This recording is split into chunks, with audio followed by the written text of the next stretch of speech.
Bonsoir à tous, merci de nous retrouver encore une fois ce soir sur Max F1 2021 pour un live, allez, je dirais plus qu'exceptionnel, hein. Donc hier soir, on a reçu le directeur du circuit Paul Ricard, Stéphane Clerc, et ce soir, j'ai le plaisir de vous faire partager donc un live sur Max F1 avec Nicolas Prost. Bonsoir Nicolas.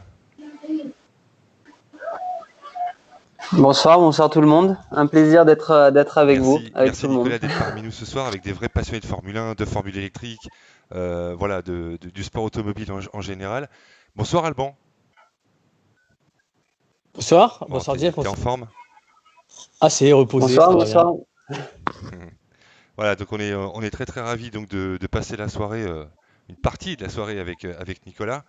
Donc on a d'abord pas mal d'abonnés qui nous rejoignent là sur le live. Donc voilà, ça vient tranquillement, ça arrive. Évidemment, on posera vos questions à Nicolas, hein, tout au long de la soirée en fonction du sujet abordé. Et il y en a quand même pas mal en fonction de ce dont on va parler. Voilà. Nicolas, d'abord merci, d'avoir accepté cette invitation. Ça va être vraiment sympa. Je vais tout simplement laisser la parole à Alban pour commencer ce live. On va quand même, voilà, on va faire un petit tour d'horizon de ta carrière et puis on va parler aussi des projets, d'actualité, même si l'actualité est un petit peu restreinte en ce moment, mais les projets durent, enfin les projets sont toujours là, hein. La vie ne va pas s'arrêter malgré ce virus qui nous embête fortement ces temps-ci. Voilà, et puis on distingue un très très beau casque derrière vous, derrière toi. Donc voilà, on va parler de tout ça, voilà, de course. Donc on va faire petite rétrospective un petit peu du début, hein, tes débuts en monoplace notamment dans le sport automobile. Voilà, voir un petit peu parce que tout le monde forcément ne connaît pas entièrement ta carrière, hein. Évidemment, on connaît tous ton papa, on te connaît toi, bien sûr. Mais voilà, Prost, c'est Prost, il y a Alain, il y a Nicolas, et ce soir, on va parler de Nicolas. Voilà, c'est ce qu'on souhaite en tout cas. N'est-ce pas, Alban? Tout à fait, tout à fait. Voilà. Nicolas, comment est venue cette passion pour le sport auto? Parce qu'avant, tu étais quand même un peu diversifié. On a vu du golf, du foot, du ski. Comment on est tombé, on a eu le déclic? Bah, c'est une histoire un petit peu. Enfin, c'est pas une histoire bizarre. C'est-à-dire que je pense que mes parents, euh, il faut remettre dans le contexte le sport automobile des années 70-80. Bon, moi, je suis né au début des années 80, qui était un sport dangereux. Mes parents ont perdu beaucoup d'amis dans le sport automobile, des amis très proches, parce qu'ils ont quand même faut se remettre des gens comme Pironi, des gens comme Villeneuve, enfin comme De Angelis, c'est des gens qui ont partagé la vie de mes parents depuis qu'ils étaient tout jeunes, parce qu'ils étaient comme montés en Formule Renault, Formule 3, ils vivaient pratiquement ensemble. Donc, je veux dire, c'était un sport qui était extrêmement dangereux à l'époque où les gens mouraient. Ça, il faut pas le mettre de côté. Donc je pense qu'il n'y avait aucune envie à la base, en tout cas de mes parents, de me pousser à faire du sport automobile. Pour cette raison pure et dure, je pense, c'est que c'était dangereux.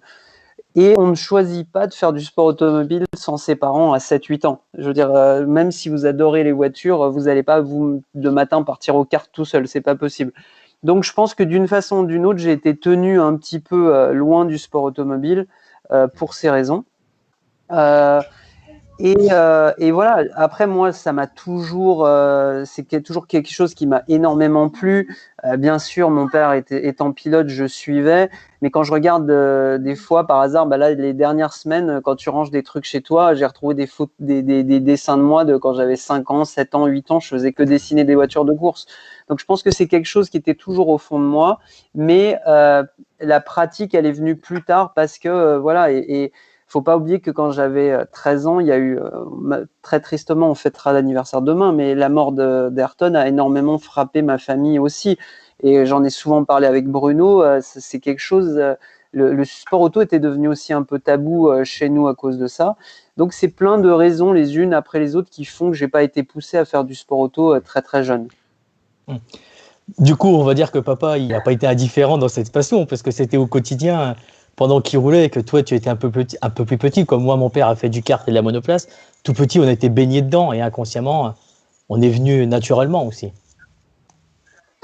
Bah, c'est sûr que quand tu grandis dans un milieu, à mon avis, c'est à deux extrêmes. C'est soit tu le rejettes complètement, soit tu rentres dedans. Donc, c'est sûr quand tu grandis dans le milieu de la F1, dans le milieu, même grandir, j'ai pas grandi dans le milieu de la F1, j'ai jamais été à une course de mon père. Je l'ai vu rouler 2 fois en séance d'essai, mais tu grandis dans ce monde-là. Donc, tu suis, les amis de ton père viennent à la maison. Donc, c'est des choses qui font que tu as grandi dans ce milieu. Après, j'y ai pas été exposé comme d'autres enfants qui ont grandi carrément sur les circuits avec leurs parents. Moi, j'y ai été très très peu. Tout à fait.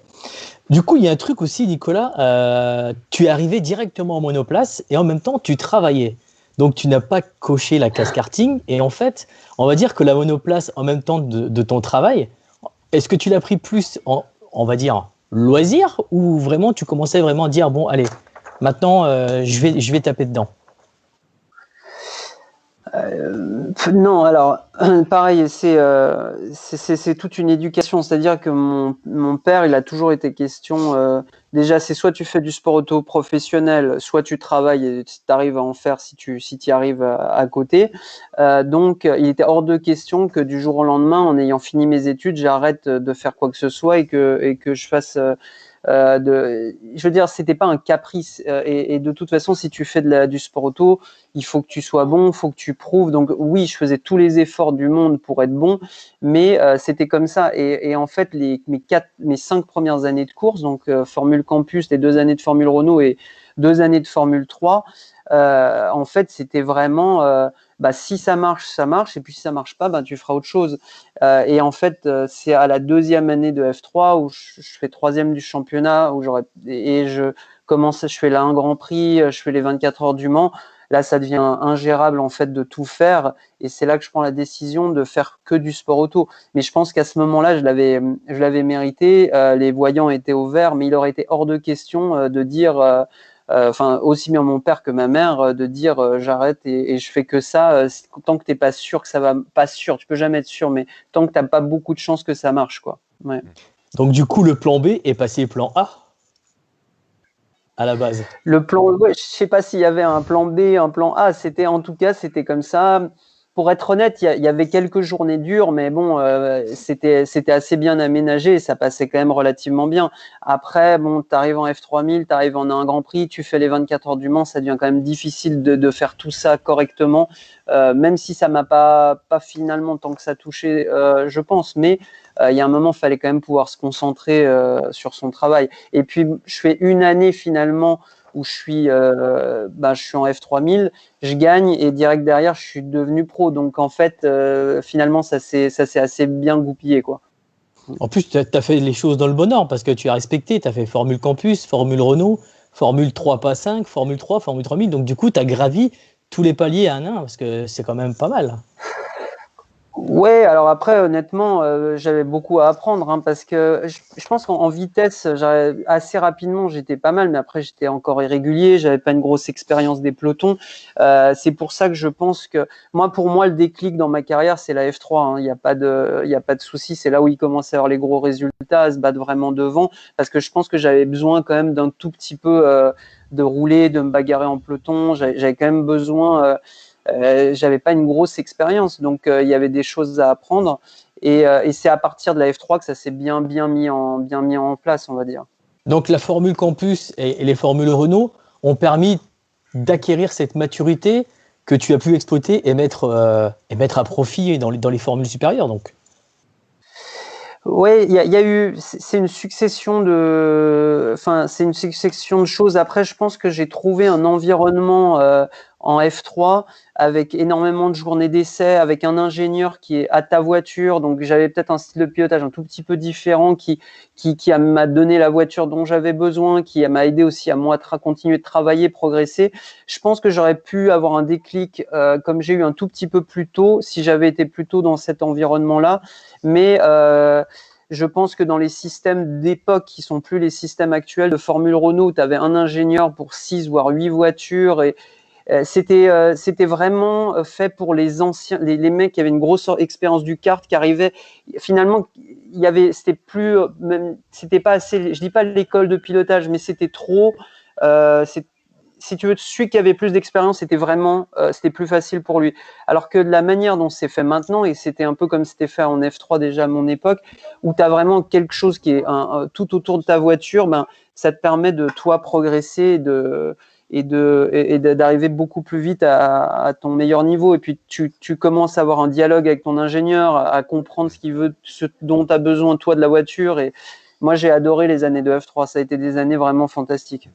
Donc, on va dire que c'est le début de ta deuxième carrière. La F3, la Formule 3, la Formule 2 et la Formule Campus ont permis de t'apprendre la monoplace. Et là où tu as pris ton essor, ton envol, c'est à partir de la F3 et de la F3000, où là, on commence à rentrer sur des monoplaces assez rapides, assez aussi qui donnent beaucoup de ressenti du pilote, parce que comme tu dis, là, c'est une équipe d'ingénieurs derrière. Donc, quelque part, ta part de pilotage devient plus importante. Oui, c'est une approche complètement globale. On va dire la Formule Campus, tu mets tout le monde dans la même voiture. Il y avait quand même pas énormément de roulage à cette époque, donc voilà, c'était un super produit d'entrée parce que c'était pas cher, mais ça donnait quand même énormément l'avantage T'avais quand même d'autres pilotes qui avaient fait déjà des courses de Formule Renault, des journées d'essai. Nous, on avait le droit à 5 journées d'essai, donc tu te battais pas à armes égales. Mais c'était un très bon truc pour rentrer dans le sport automobile. Après, les années de Formule Renault, c'était très bien. Il y avait un très gros niveau, il y avait des super pilotes et tout.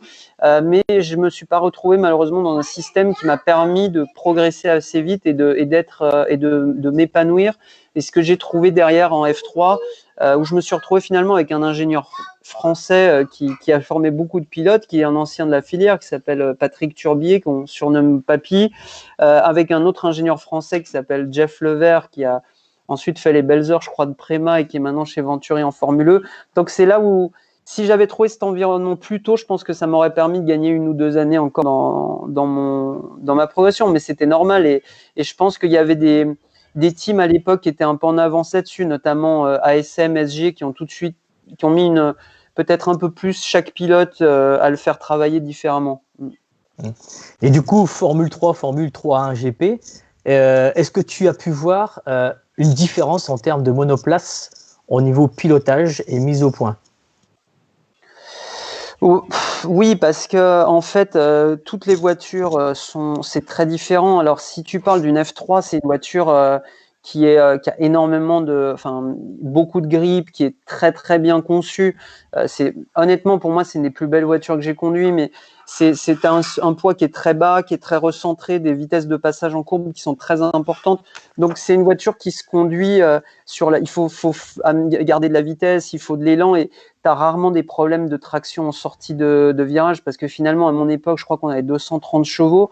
Donc, c'est une voiture qui se conduit presque comme un kart. C'est assez fin, c'est assez coulé. Et derrière, tu passes sur F3000, qui est déjà une vraie voiture d'orme, très, très physique à conduire, avec grosse puissance. Et là, tu découvres des choses un peu différentes. Le but du jeu, c'est surtout d'arriver à mettre la puissance au sol et d'accélérer très fort. Et là, un GP, il y a eu 2 générations. Il y a eu la génération Lola, pareil, grosse puissance, très peu de grip, une voiture très difficile à conduire, qui glissait énormément. Et derrière, la Ferrari, qui était pratiquement une Formule 1, qui est une des voitures plus incroyables que j'ai conduites au niveau du grip. Mais voilà, chaque voiture a ses particularités.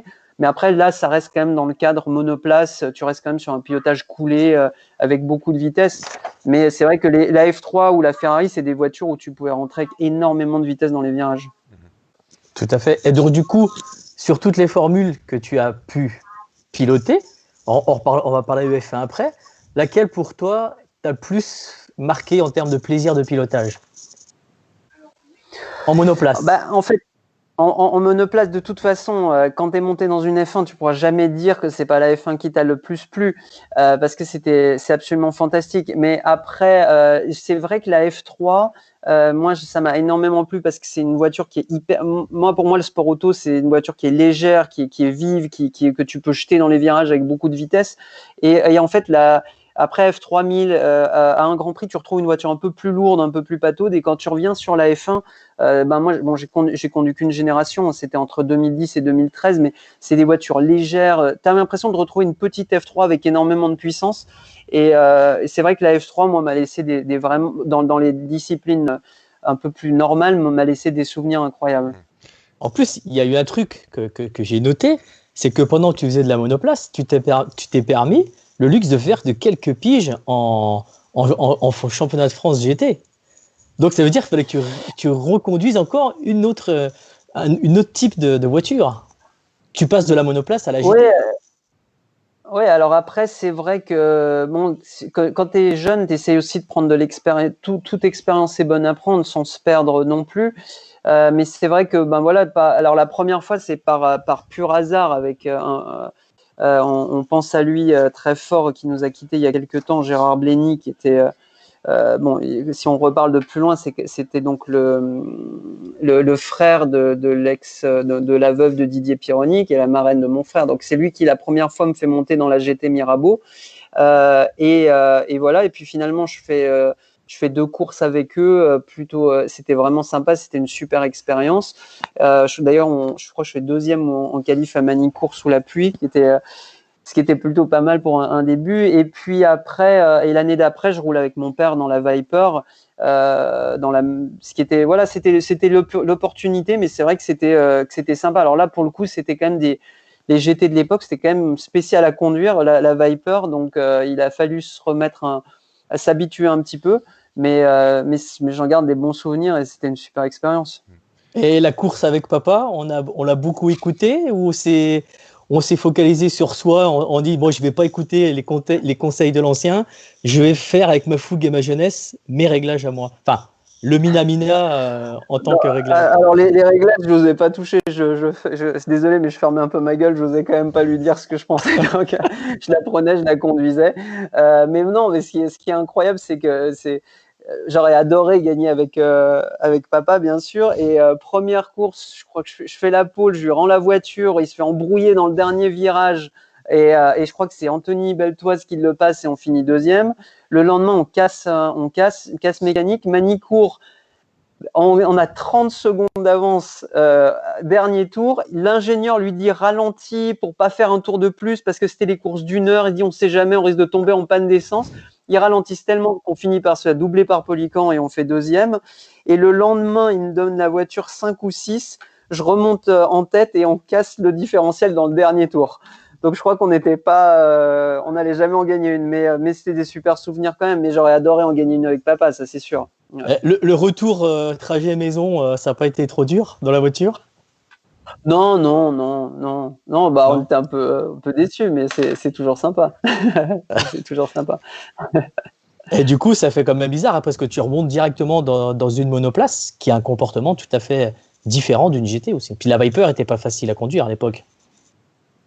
Ah ouais, là, non, la Viper, c'était quelque chose. Mais moi, je me souviens parce que j'ai jamais vraiment freiné du pied droit parce que j'ai toujours freiné du pied gauche. Donc déjà, je savais pas faire le talon pointe. Je me souviens, j'économisais au maximum les changements de rapport, quitte à passer le virage d'Adélaïde en 2e ou en 3e, même sur le couple, mais ça faisait quand même des très très bons temps. Mais c'est vrai que c'était spécial à conduire, hein. C'était là, il fallait faire attention à la boîte, aux freins et tout. Mais c'était intéressant et c'était pas du tout, quand tu la voyais, tu disais ça va être énorme et lourd et en fait c'était pas du tout un camion, c'était plutôt une bonne voiture. Après, bon, il y avait eu quand même un gros travail d'Oreca sur ces voitures pendant plusieurs années, donc c'était quand même des voitures assez abouties. Ok.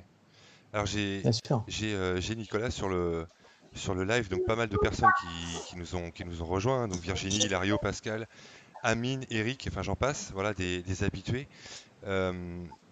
T'as été quand même champion donc en 2008 pour le coup. Ça c'était quand même un bon succès.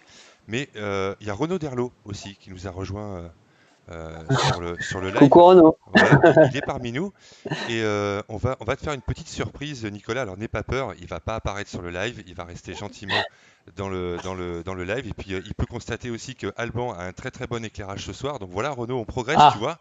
Il l'a dit? Non, il l'a pas dit, c'est moi qui lui dis. Voilà, donc je vais t'envoyer un petit souvenir. Un petit souvenir donc par WhatsApp, Nicolas, tu viens de le recevoir. Et puis les auditeurs vont le voir à l'écran. Donc je te laisse regarder ton WhatsApp. C'est moi qui lui ai envoyé cette photo la semaine dernière.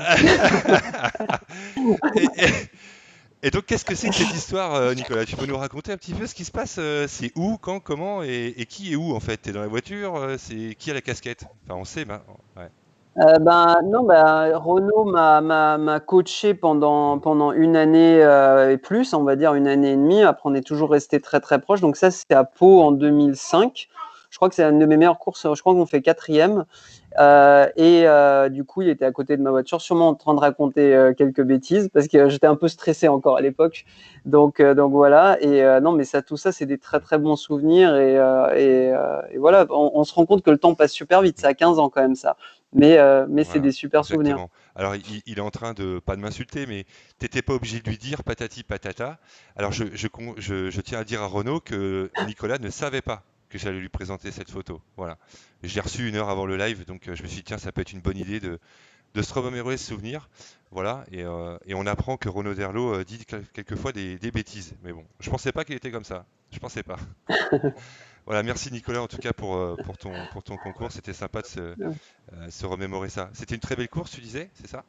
Une super course en 2005? Oui, on Ouais. fait quatrième. On fait quatrième. C'est vrai qu'il y a eu c'était, j'étais toujours assez à l'aise en ville en général. Et puis voilà. Après, il faut se rendre compte, c'était des années où tu te retrouvais il y avait aussi des pilotes en troisième, quatrième année. Et puis je crois que mes années de Formule Renault, tu prends, il y a Grosjean, D'Ambrosio, Pagenaud, Moreau, Clairet, Pilet. Donc ça faisait des grosses années. Donc ça se battait fort devant. Et des fois, quand je vois un peu ce qui est devenu cette génération de 2004-2005 Formule Renault, je me dis qu'elle s'est pas trop mal débrouillée Ouais, derrière. c'est sûr, plutôt très bien même. Ouais. Mm.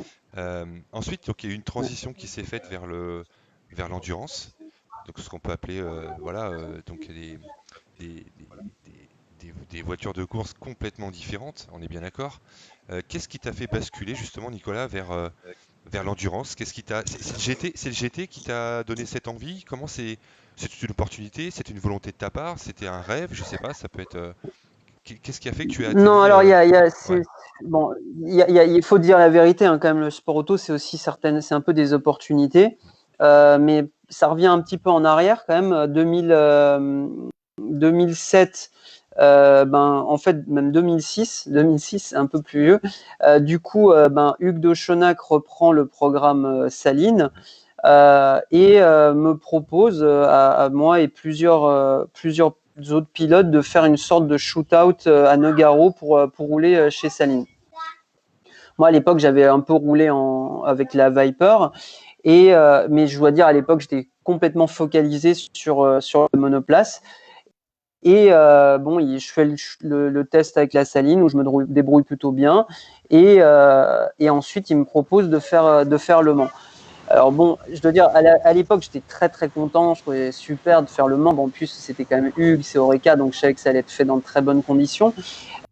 Mais je dois dire que j'ai pas trop réalisé quand même ce qu'était le Mans. J'avais pas grandi dans l'environnement Le Mans. Pour moi, c'était super, j'étais très content, mais je me rendais pas compte. C'était quand même une chance incroyable de rouler dans un volant. C'était quand même un programme plus ou moins officiel et voilà. Et c'est qu'une fois que j'ai été au Mans pendant la course, je me suis rendu compte ce que c'était que le Mans. Je me suis dit, mince, c'est quand même un truc incroyable. Là, quand tu arrives en pleine nuit avec ton baquet que tu attends pour monter dans la voiture, je me dis, c'est quand même génial. Et je fais plutôt une bonne prestation, je pense, au Mans pour une première année. Et normalement, je devais retourner chez Oreca l'année d'après en 2008.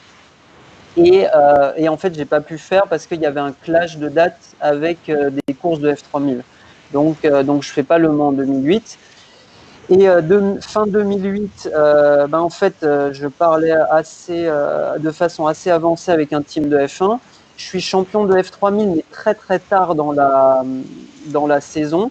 J'avais testé la DTM de Audi l'année d'avant et j'avais pas mal de contacts avec eux mais en fait c'est l'année de la crise 2008, donc ils décident de complètement réduire les programmes, tout ça. Et à l'époque, je faisais quand même là un Grand Prix qui, pour moi, semblait être une voie très intéressante. Parce que là, un Grand Prix, j'adorais le championnat, c'était de la monoplace, j'adorais la voiture. Donc en fait, à un moment, je me dis, bon, je vais faire là un Grand Prix, il faut que je complète avec quelque chose d'autre pendant l'été.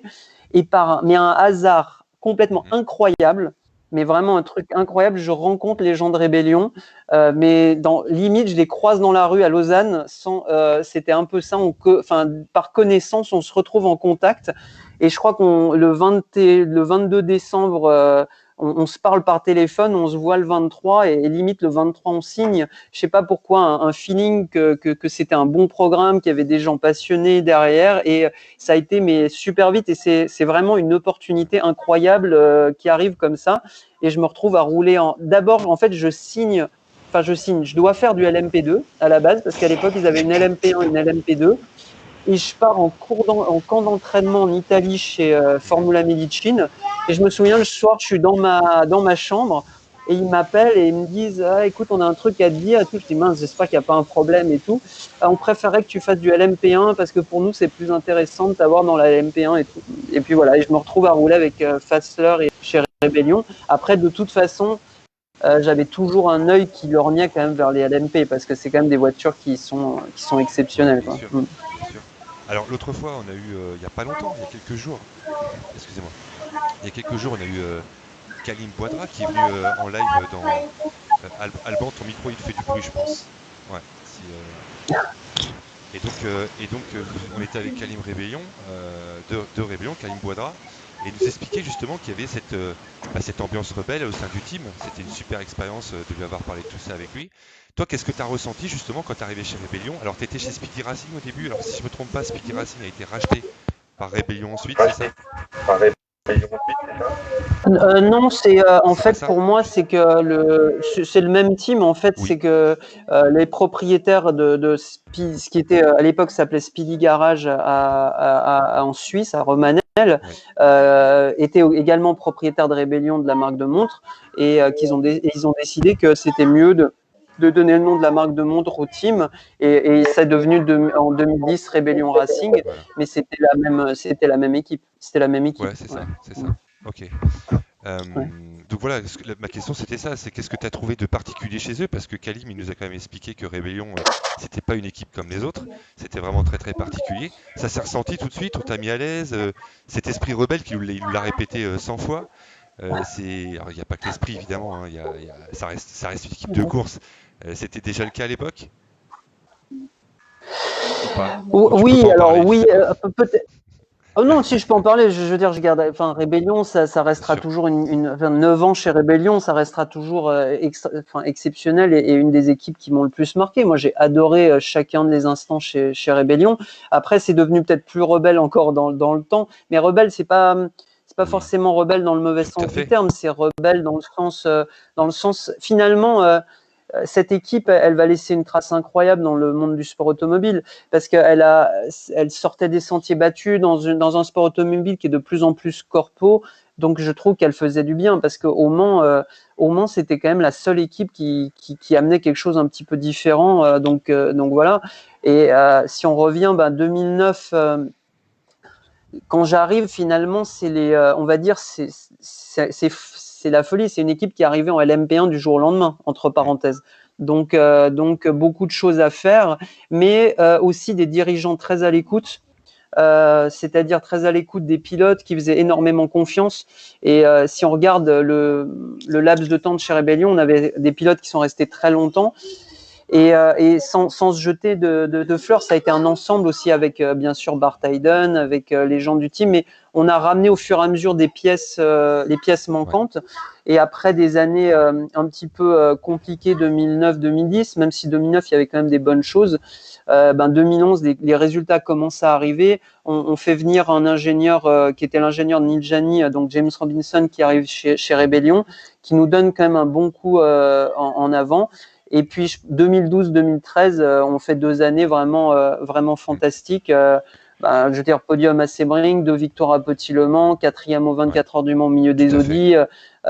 Ça devient vraiment une super équipe de course, honnêtement, vraiment. Et par contre, moi, plus que esprit rebelle, je dirais surtout un esprit familial, c'est-à-dire un esprit où t'es content d'aller faire de la course, quoi. T'es content d'aller, parce que t'es content de passer du temps avec les gens de cette équipe, Bien et sûr. ça c'est hyper Bon, important. alors on verra. C'est hyper important. Ouais, je t'en prie. Pardon, excuse-moi. Je Ouais. pensais que tu avais terminé, excuse-moi. Non, Ouais. pas de problème. Je dis juste que faire de la course dans de bonnes conditions, c'est quand même le rêve et que ça fait aussi partie du truc, Mm. quoi. Ouais. Alors justement, il y avait une question qui est très intéressante. Alors c'est de l'actualité. Que penses-tu de l'arrêt de rébellion en sport auto? Puisque là, pour le coup, ça tombe. C'est une question de Simon. Ouais. Ben moi, ça me fait bien sûr quelque chose parce que, comme je dis, c'est une équipe qui a marqué ma carrière.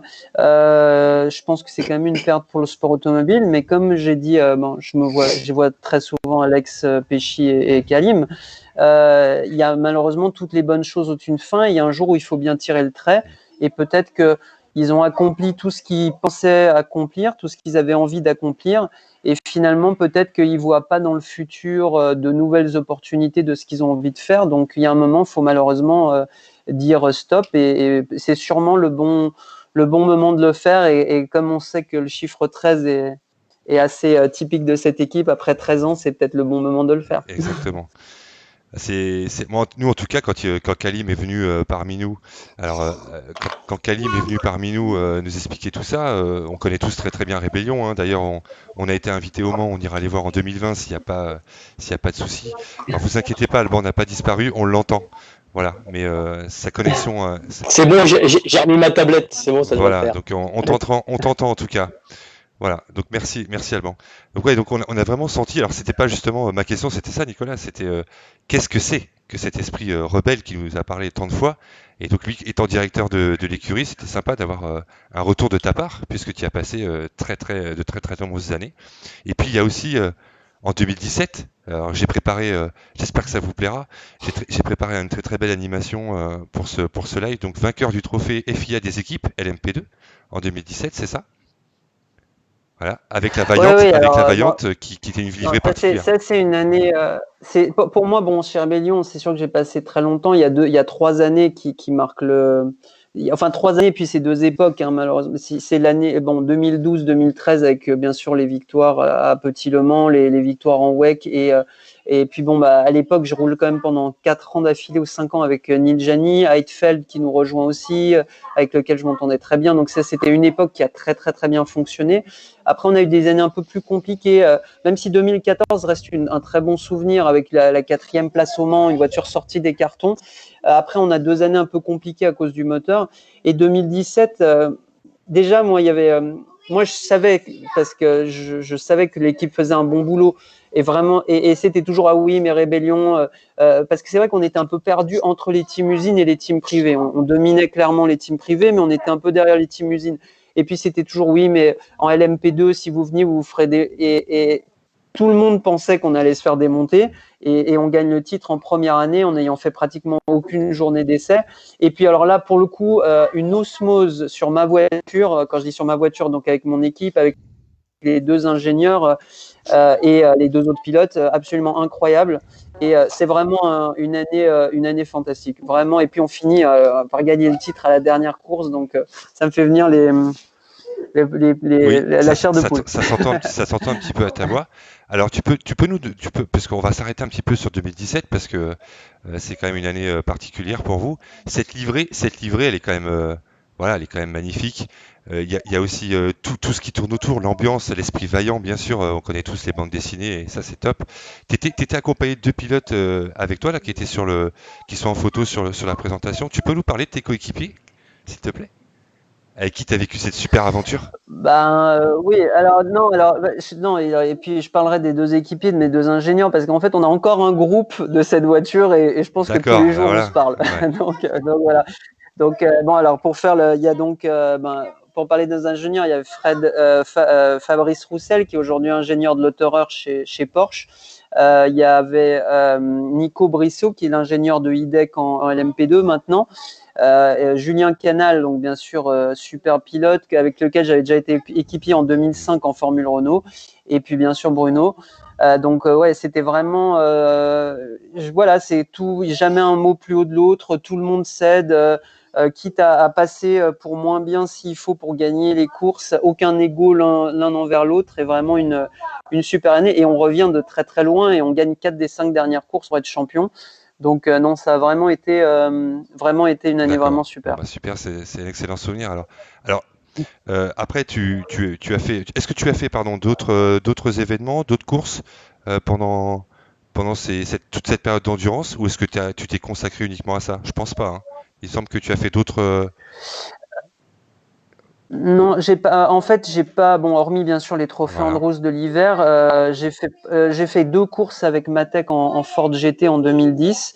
Et après, à partir de 2011, il y a quand même la période de Lotus F1 qui devient très prenante jusqu'à fin 2014 et la FE qui commence en 2014. Donc, en fait, en parallèle, j'ai toujours eu soit la F1, soit la FE, mais j'ai jamais eu trop d'autres programmes d'endurance ou de GT en plus de D'accord. rébellion.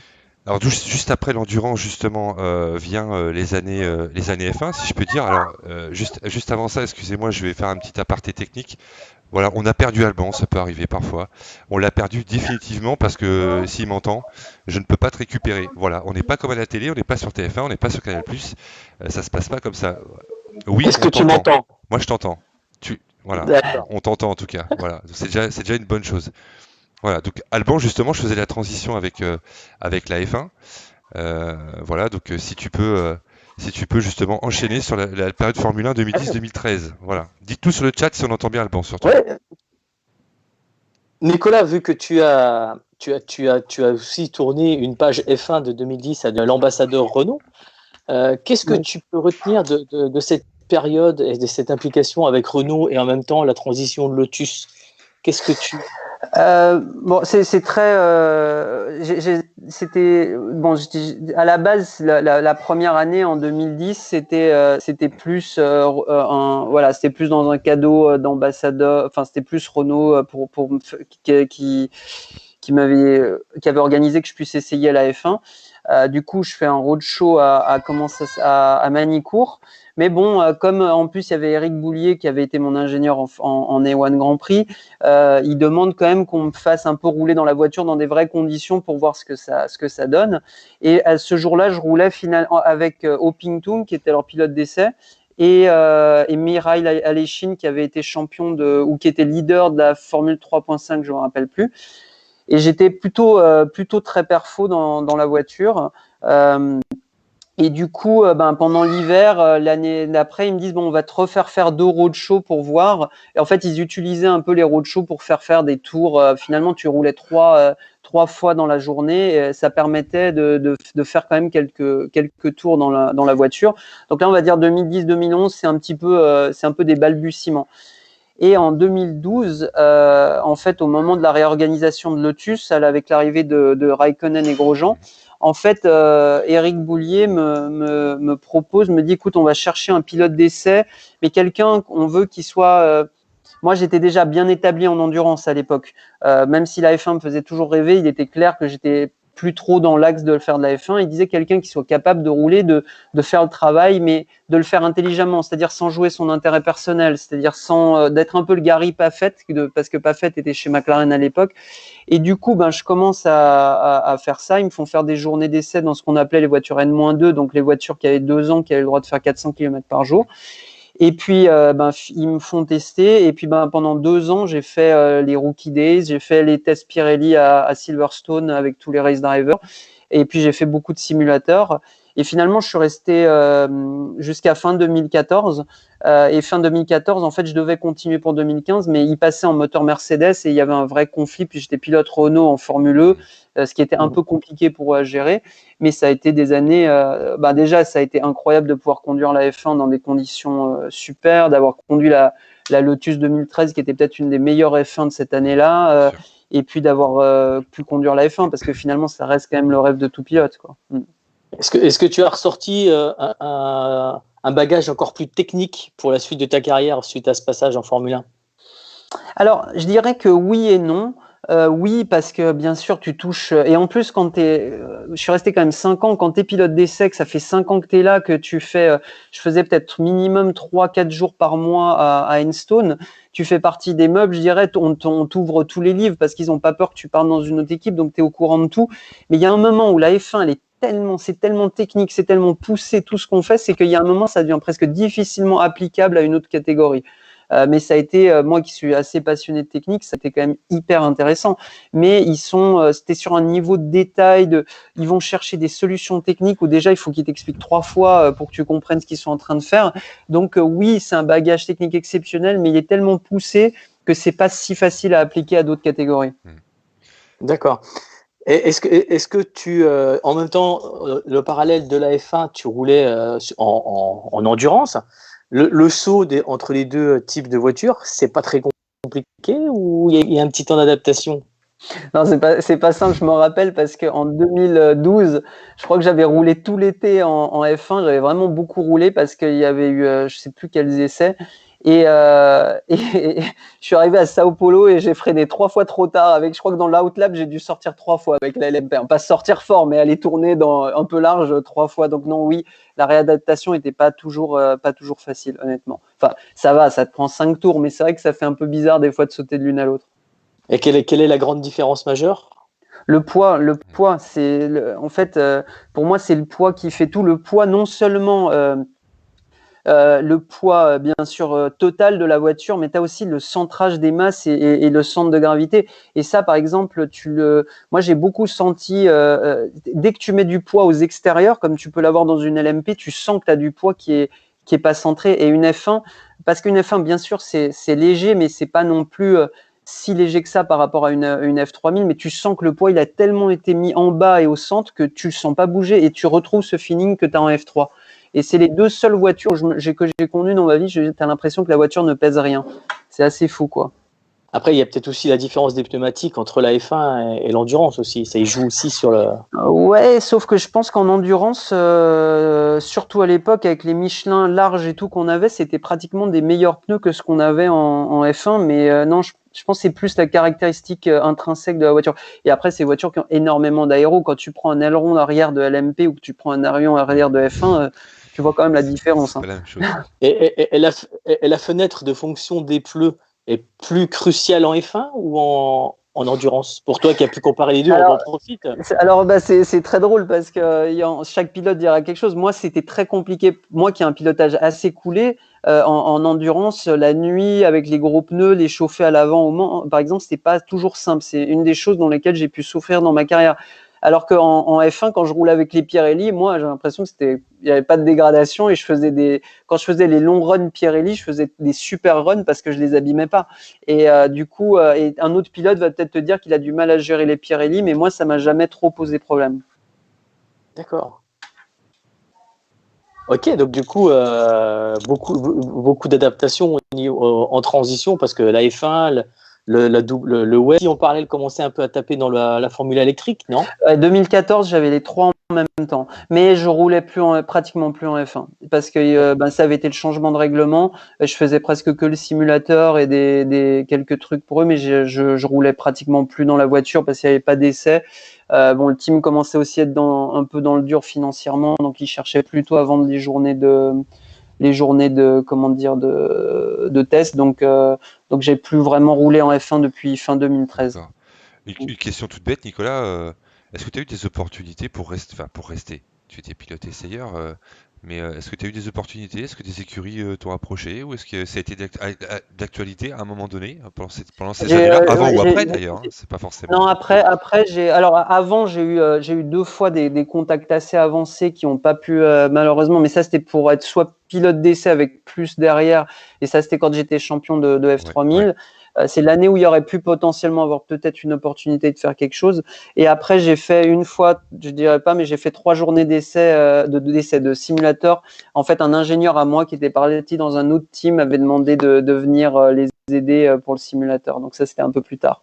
Mais après, j'avais plus non plus. Je dois dire que à partir du moment où il y avait plus de roulage, j'avais plus forcément envie de faire que le simulateur. Ce que j'ai adoré, c'est les années 2012-2013 où tu faisais le roulage en plus du simulateur parce que c'est quand même sympa. Alors, on parle beaucoup de simulateurs, on parle pas mal de sim racing, de e-sport, c'est la mode en ce moment. C'est du virtual GP à la télé, sur Facebook, sur YouTube. Charles Leclerc, logique, hein, en tout état de cause, a gagné les deux courses. Voilà, bon, enfin, ça reste du gaming. Et toi, est-ce que voilà, en cette période un peu difficile, est-ce que t'as ça chez toi sans indiscrétion, ou est-ce que Ouais, ça te manque un peu et Mm. tu t'amuses un peu, pas à la manette, j'imagine, mais t'as un petit Fanatec à la maison? T'as quelque chose qui ressemble à ça ou pas? Alors j'ai un petit setup assez bête. Enfin j'ai un petit pardon, un Trustmaster avec des jeux de F1 style PlayStation, Xbox avec le siège. Ouais, Mais je suis pas. En fait, je suis pas quelqu'un qui aime la maintenance du simulateur de tous les trucs qu'il faut mettre. Moi, j'aime bien mettre le CD, brancher, jouer 1 heure, me faire des chronos et puis stop. Alors j'adore ouais. ça. Des fois, je me prends au jeu, On oublie mais d'aller j'aime manger pas le. parfois, on se fait rappeler à l'ordre. Ouais, voilà, exactement. Mais j'ai un peu Ouais, de mal avec tout le. Déjà, j'ai pas trop le temps de tout le reste. C'est ça un peu mon problème. Mais j'aime bien quand même, mais pas au point de l'e-gaming, tout ça. d'accord. Ok. Si on t'invitait demain à faire une petite course avec les Russell, Lando Norris et Leclerc, tu dirais non du coup. Non, si, ça me Ouais. plairait, mais bon, c'est vrai que c'est. Déjà, il faut se préparer, il faut le temps, Oui. parce que c'est assez spécial quand même. Et voilà, après, je trouve ça sympa, je trouve ça rigolo, mais pas non plus. Pour moi, la course, ça reste la course. Je préférerais pouvoir aller. Ok. Une petite question d'Adrien. Merci pour ta réponse, Nicolas. Une petite question d'Adrien. Tu préfères le pilotage F1 ou l'MP1 si tu avais à choisir? Là, tout de suite, on te donne un volant, tu fais quoi? F1. F1, non, non, F1. F1. Non, non, F1. Non, alors, c'est pas contre. Mais Pilotage, on parle bien de pilotage pur pilotage, oui. F1. Par contre, pas pilotage pur F1, oui, bien sûr. Mais je pense que c'est normal. C'est l'ultime du sport En effet, automobile. la catégorie reine, comme on dit. Ok. Ouais. Ensuite, on a parlé voilà, de F3, de Formule, de Rébellion Racing. Donc, ouais, vas-y, je t'en prie, Alban. Ouais, en parlant de ça, Jeff sur Rébellion, Nicolas, tu as fait équipe avec un certain Bruno Senna. Oui. Est-ce qu'il y a eu des petits clins d'œil par rapport à la période entre papa et Ayrton, en votant que vous êtes tous les deux dans la même équipe? Il n'y a pas eu des petits clins d'œil de la part des journalistes? Ils n'ont pas essayé de vous faire une Si, mais petite guéguerre? il y en a toujours eu, hein, enfin, des interviews croisées, des choses comme ça. Voilà. Mais bon, moi, j'ai vraiment des excellentes relations avec Bruno. J'ai fait plusieurs fois plein de choses avec lui. On a partagé un podium en Formule E à Londres déjà. Et puis ensuite d'être champion à l'MP avec Bruno, c'était quelque chose de très spécial pour moi parce que nos familles sont liées et il y a un profond respect entre nous. Et moi, plusieurs fois, on a fait des heures de voiture ensemble, on a discuté du passé, de plein de choses. Et c'est vrai que c'était assez incroyable. Donc, être champion avec un Senna, pour moi, c'était quand même quelque chose de spécial, je dois le dire. C'était vraiment quelque chose d'émouvant et qui, qui, Oui, qui, puis qui m'a fait très plaisir. sans revenir sur ce qui s'est passé il y a 26 ans, même avant, la lutte entre ton papa et Ayrton, Ouais. ouais, c'est comme parfois l'histoire, c'est quand même incroyable ce qui peut arriver, quoi. Ouais, c'est fou. Oui, non, exactement. Après, j'ai une super anecdote quand même avec, Ouais, euh, avec Bruno. C'est en 2000, ça doit être en 2015, on fait l'émission Fifth Gear en Angleterre ensemble. Et du coup, bon, on arrivait en même moment à l'aéroport à Londres et on se dit, bon, bah écoute, le premier qui arrive, il va louer la voiture et comme ça, si l'autre arrive après, on arrivait plus ou moins au même moment, mais des fois le temps de sortir et tout. Et donc, c'est Bruno qui prend la voiture en premier. Et il va au truc de loc où normalement on avait une voiture réservée. Et le mec était en anglais, donc ils ont quand même une grosse culture du sport automobile. Et il dit bon, est-ce que vous aurez quelque chose au nom de Senna? Et le mec commence un peu à le regarder et tout. En plus, bon, il ressemble quand même beaucoup à Ayrton. Et puis, il est quand même assez connu aussi en Angleterre. Et du coup, non, non, je suis désolé, j'ai rien. Et là, il lui dit vous auriez rien au nom de Prost par hasard? Et là, le mec commence à le prendre pour un mytho complet. Et moi, j'arrive 30 secondes derrière. Je pense qu'on avait dû faire des photos avec tout le truc de location de voiture, excellent, mais c'était une excellent. belle histoire. Parfait. Ouais, il y en a d'autres comme ça avec dans ta carrière où tu t'es retrouvé dans une situation un peu cocasse, dans le paddock, ou Euh, des trucs sur, comme ça, ou des petites sur, blagues qu'on t'a fait. non, Ouais. sûrement, mais non, non, c'est dans Même chez le. Rébellion? Mais c'est vrai que j'ai quand même roulé avec. Ouais, Chez Rébellion, ouais, chez Rébellion, il y en a eu beaucoup avec voilà, Seb Buemi où on a bien rigolé en Formule E. Il y en a eu un peu partout. C'est quand même un milieu où bien on sûr, s'est, on bien s'est sûr. rigolé de Ouais. temps en temps quand même. C'est bon, Alban? Tu avais autre chose à rajouter, non? Pas de Oui, oui, souci. oui.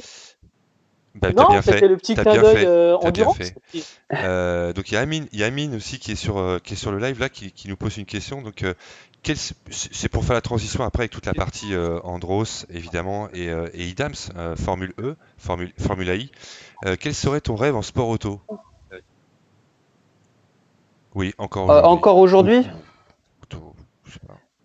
Ou qu'est-ce que bon, j'aurais adoré de faire de toute façon le rêve ça aurait été de faire de la Formule 1 et d'être champion du monde, ça c'est sûr. Ça c'est sûr.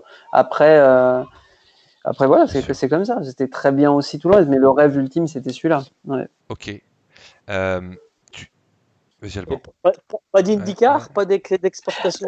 Non, alors pas, je dis pas. On me Oui, demande c'est mon Amine rêve, qui c'était demandait ça. ça, ouais. Après moi, qui d'accord. Mais après moi, quand j'ai grandi, moi il y avait une catégorie aussi qui me faisait rêver, c'était le Ouais, Champ Car de la grande époque, l'époque Montoya Zanardi. Ça pour moi c'était et d'ailleurs, quand je revois ces voitures et tout, ça faisait vraiment méchant, ça faisait presque peur. Et c'est pour ça, pour moi, c'était des vraies belles voitures de course. alors on va changer de catégorie. Entre le Champ Car, on va faire un bond directement sur la glace, le Trophée Andros, donc qui a lieu depuis maintenant beaucoup d'années. Donc Andros, les fameuses compotes, voilà, ça nous fait toujours sourire. Alors je suis allé plusieurs fois vous voir à la station de Superbest notamment, en Auvergne. Ouais. Petite station très sympathique. Donc c'est une course qui se passe sur trois. Il y a 6 épreuves, hein, si je me trompe pas. Euh, 6 ou 7, voilà. 6 ou 7, ça dépend des Voilà, années, c'est mais ça. Donc sur les 6 trois ou 7, massifs, hein, ouais. les Alpes, les Ouais. Pyrénées évidemment, et l'Auvergne. D'ailleurs, Superbest souvent c'est en fin de saison. C'est la dernière épreuve. Voilà. Alors tu as réussi Ouais. à glaner quand même 2 fois le titre en 2010 et en 2011. Donc c'était un petit peu particulier. C'était déjà le début de l'électrique, c'est ça? Alors oui, en fait, moi, j'ai commencé avec Voilà. le tout début de l'électrique parce que en fait, Max Mamers et Frédéric Gervoson développent les voitures électriques pendant plusieurs années quand même, ce qui était extrêmement avant-gardiste. Et 2009, hein, quand même, c'est quand même il y a longtemps, font le premier championnat électrique sur la glace. Et ils essayent d'amener un plateau de pilotes plutôt jeune, d'une certaine notoriété et plutôt jeune. Et je me retrouve à faire ça. Et puis je gagne la première année. Et vraiment, moi, ça a toujours été un amour de ce championnat que j'adore, parce que j'aime bien l'ambiance, parce qu'on est dans un beau cadre, et parce que et puis parce que sportivement, je pense que c'est un des plus beaux championnats qu'il y a en tout cas en Europe. Et du coup voilà. Et puis je gagne les 2 premières années. L'année d'après, je suis promu dans le programme officiel Dacia, où je fais champion rookie, et Dacia décide d'arrêter à la fin 2012. Et après, ben voilà, en fait, ça se goupille un peu avec la F1 qui arrive, de plus en plus de courses de WEC. Du coup, j'arrête le Trophée Ouais. Andros pendant plusieurs années, tout en restant un peu en contact avec. Et puis, je me rappelle très bien, en 2016, je crois, Max vient me voir à Paris, à la Formule E, et puis je parle 5 minutes, et puis en rigolant, je dis quand est-ce que tu me fais faire une course? Et il me dit mais ça te fait vraiment plaisir de revenir? Je fais ouais, et puis après je suis revenu gentiment, j'ai fait 2 courses la première année, et puis maintenant depuis 2 ans je le refais en entier. Mais je crois que dans ma tête j'ai toujours su qu'à un moment ou un autre je retournerais le Ouais. faire parce que Alors pourquoi, j'adore ce pourquoi championnat. t'adores ça? Parce que, encore une fois, de la Formule Renault, en passant par la Formule 3, en passant après par voilà, des voitures d'une puissance incroyable chez Rebellion ou en endurance, en GT même. Là, on se retrouve sur la glace. La préparation, ça se passe comment? Parce que moi, ça m'a toujours impressionné. Il y a des Olivier Panis, il y a plein de monde qui participe, des grands noms qui participent à ce Trophée Andros. Ouais. Et je me dis, mais comment ils passent du jour au lendemain, façon de parler bien sûr, comment ils passent du jour au lendemain sur la glace avec des techniques de pilotage qui sont vraiment différentes. En plus, on passe du thermique à l'électrique. Donc, quelle est vraiment la différence fondamentale et l'adaptation obligatoire, si tant est qu'il y en ait une, à part le talent que vous avez, évidemment, tous autant que vous êtes? Comment ça se prépare? Comment on y vient? Il n'y a pas 10 000 courses en plus. Il y aurait 50 courses par an. Bon, moi, je comprendrais. Les réflexes reviennent vite. C'est un peu comme le vélo. Mais du coup, comment vous faites pour préparer tout ça et être OK dès la première séance, dès les premiers tours de roue? On se débrouille parce que, en fait, tout ce que tu dis, c'est la vérité. C'est-à-dire que de la glace, il n'y en a pas tant que ça. Donc, du coup, généralement, on roule très peu en essai. Moi, je crois que honnêtement, jusqu'à cette année, des journées d'essai sur la glace, j'en avais fait qu'une. Donc, généralement, tu arrives. Moi, quand j'ai débarqué chez Dacia, je suis parti en qualif, j'avais jamais Voilà. conduit la voiture. Ouais, voilà. Parce qu'il n'y avait pas eu de D'accord. glace, tout avait été annulé avant, donc voilà. Donc si tu veux, c'est un peu le. Alors après, tu peux avoir des années à glace, tu peux avoir des années où ça roule plus ou moins. Enfin, c'est plein de choses. Mais moi, ce que j'aime dans ce championnat, c'est que déjà, c'est un pilotage qui est extrêmement spécial, qui a un plaisir de conduite incroyable. Parce que en fait, malgré que c'est de la glace, il y a une grosse attaque. Le fait d'être très souvent en pleine charge, de partir en marche arrière avec de la vitesse, c'est quelque chose qui est extrêmement grisant. Et je pense que c'est un des plus. Quand tu vois les plateaux que ça réunit, c'est un des plus beaux plateaux du sport auto européen. Et ça reste quelque chose. Pour moi, c'est un vrai événement. Et le Trophée Andros est quelque chose qui s'est vraiment établi dans le sport automobile. Et on a toujours vu des grands noms venir le faire avec plus ou moins de succès parce qu'on voit que c'est pas facile. Et moi, c'est vraiment un championnat que j'adore faire. Et tu fais face à des spécialistes. Et c'est vrai que souvent, il faut beaucoup d'années pour le gagner parce qu'il y a beaucoup de choses à savoir gérer, de la gestion de pneus. Il faut savoir claquer la bonne manche au bon moment.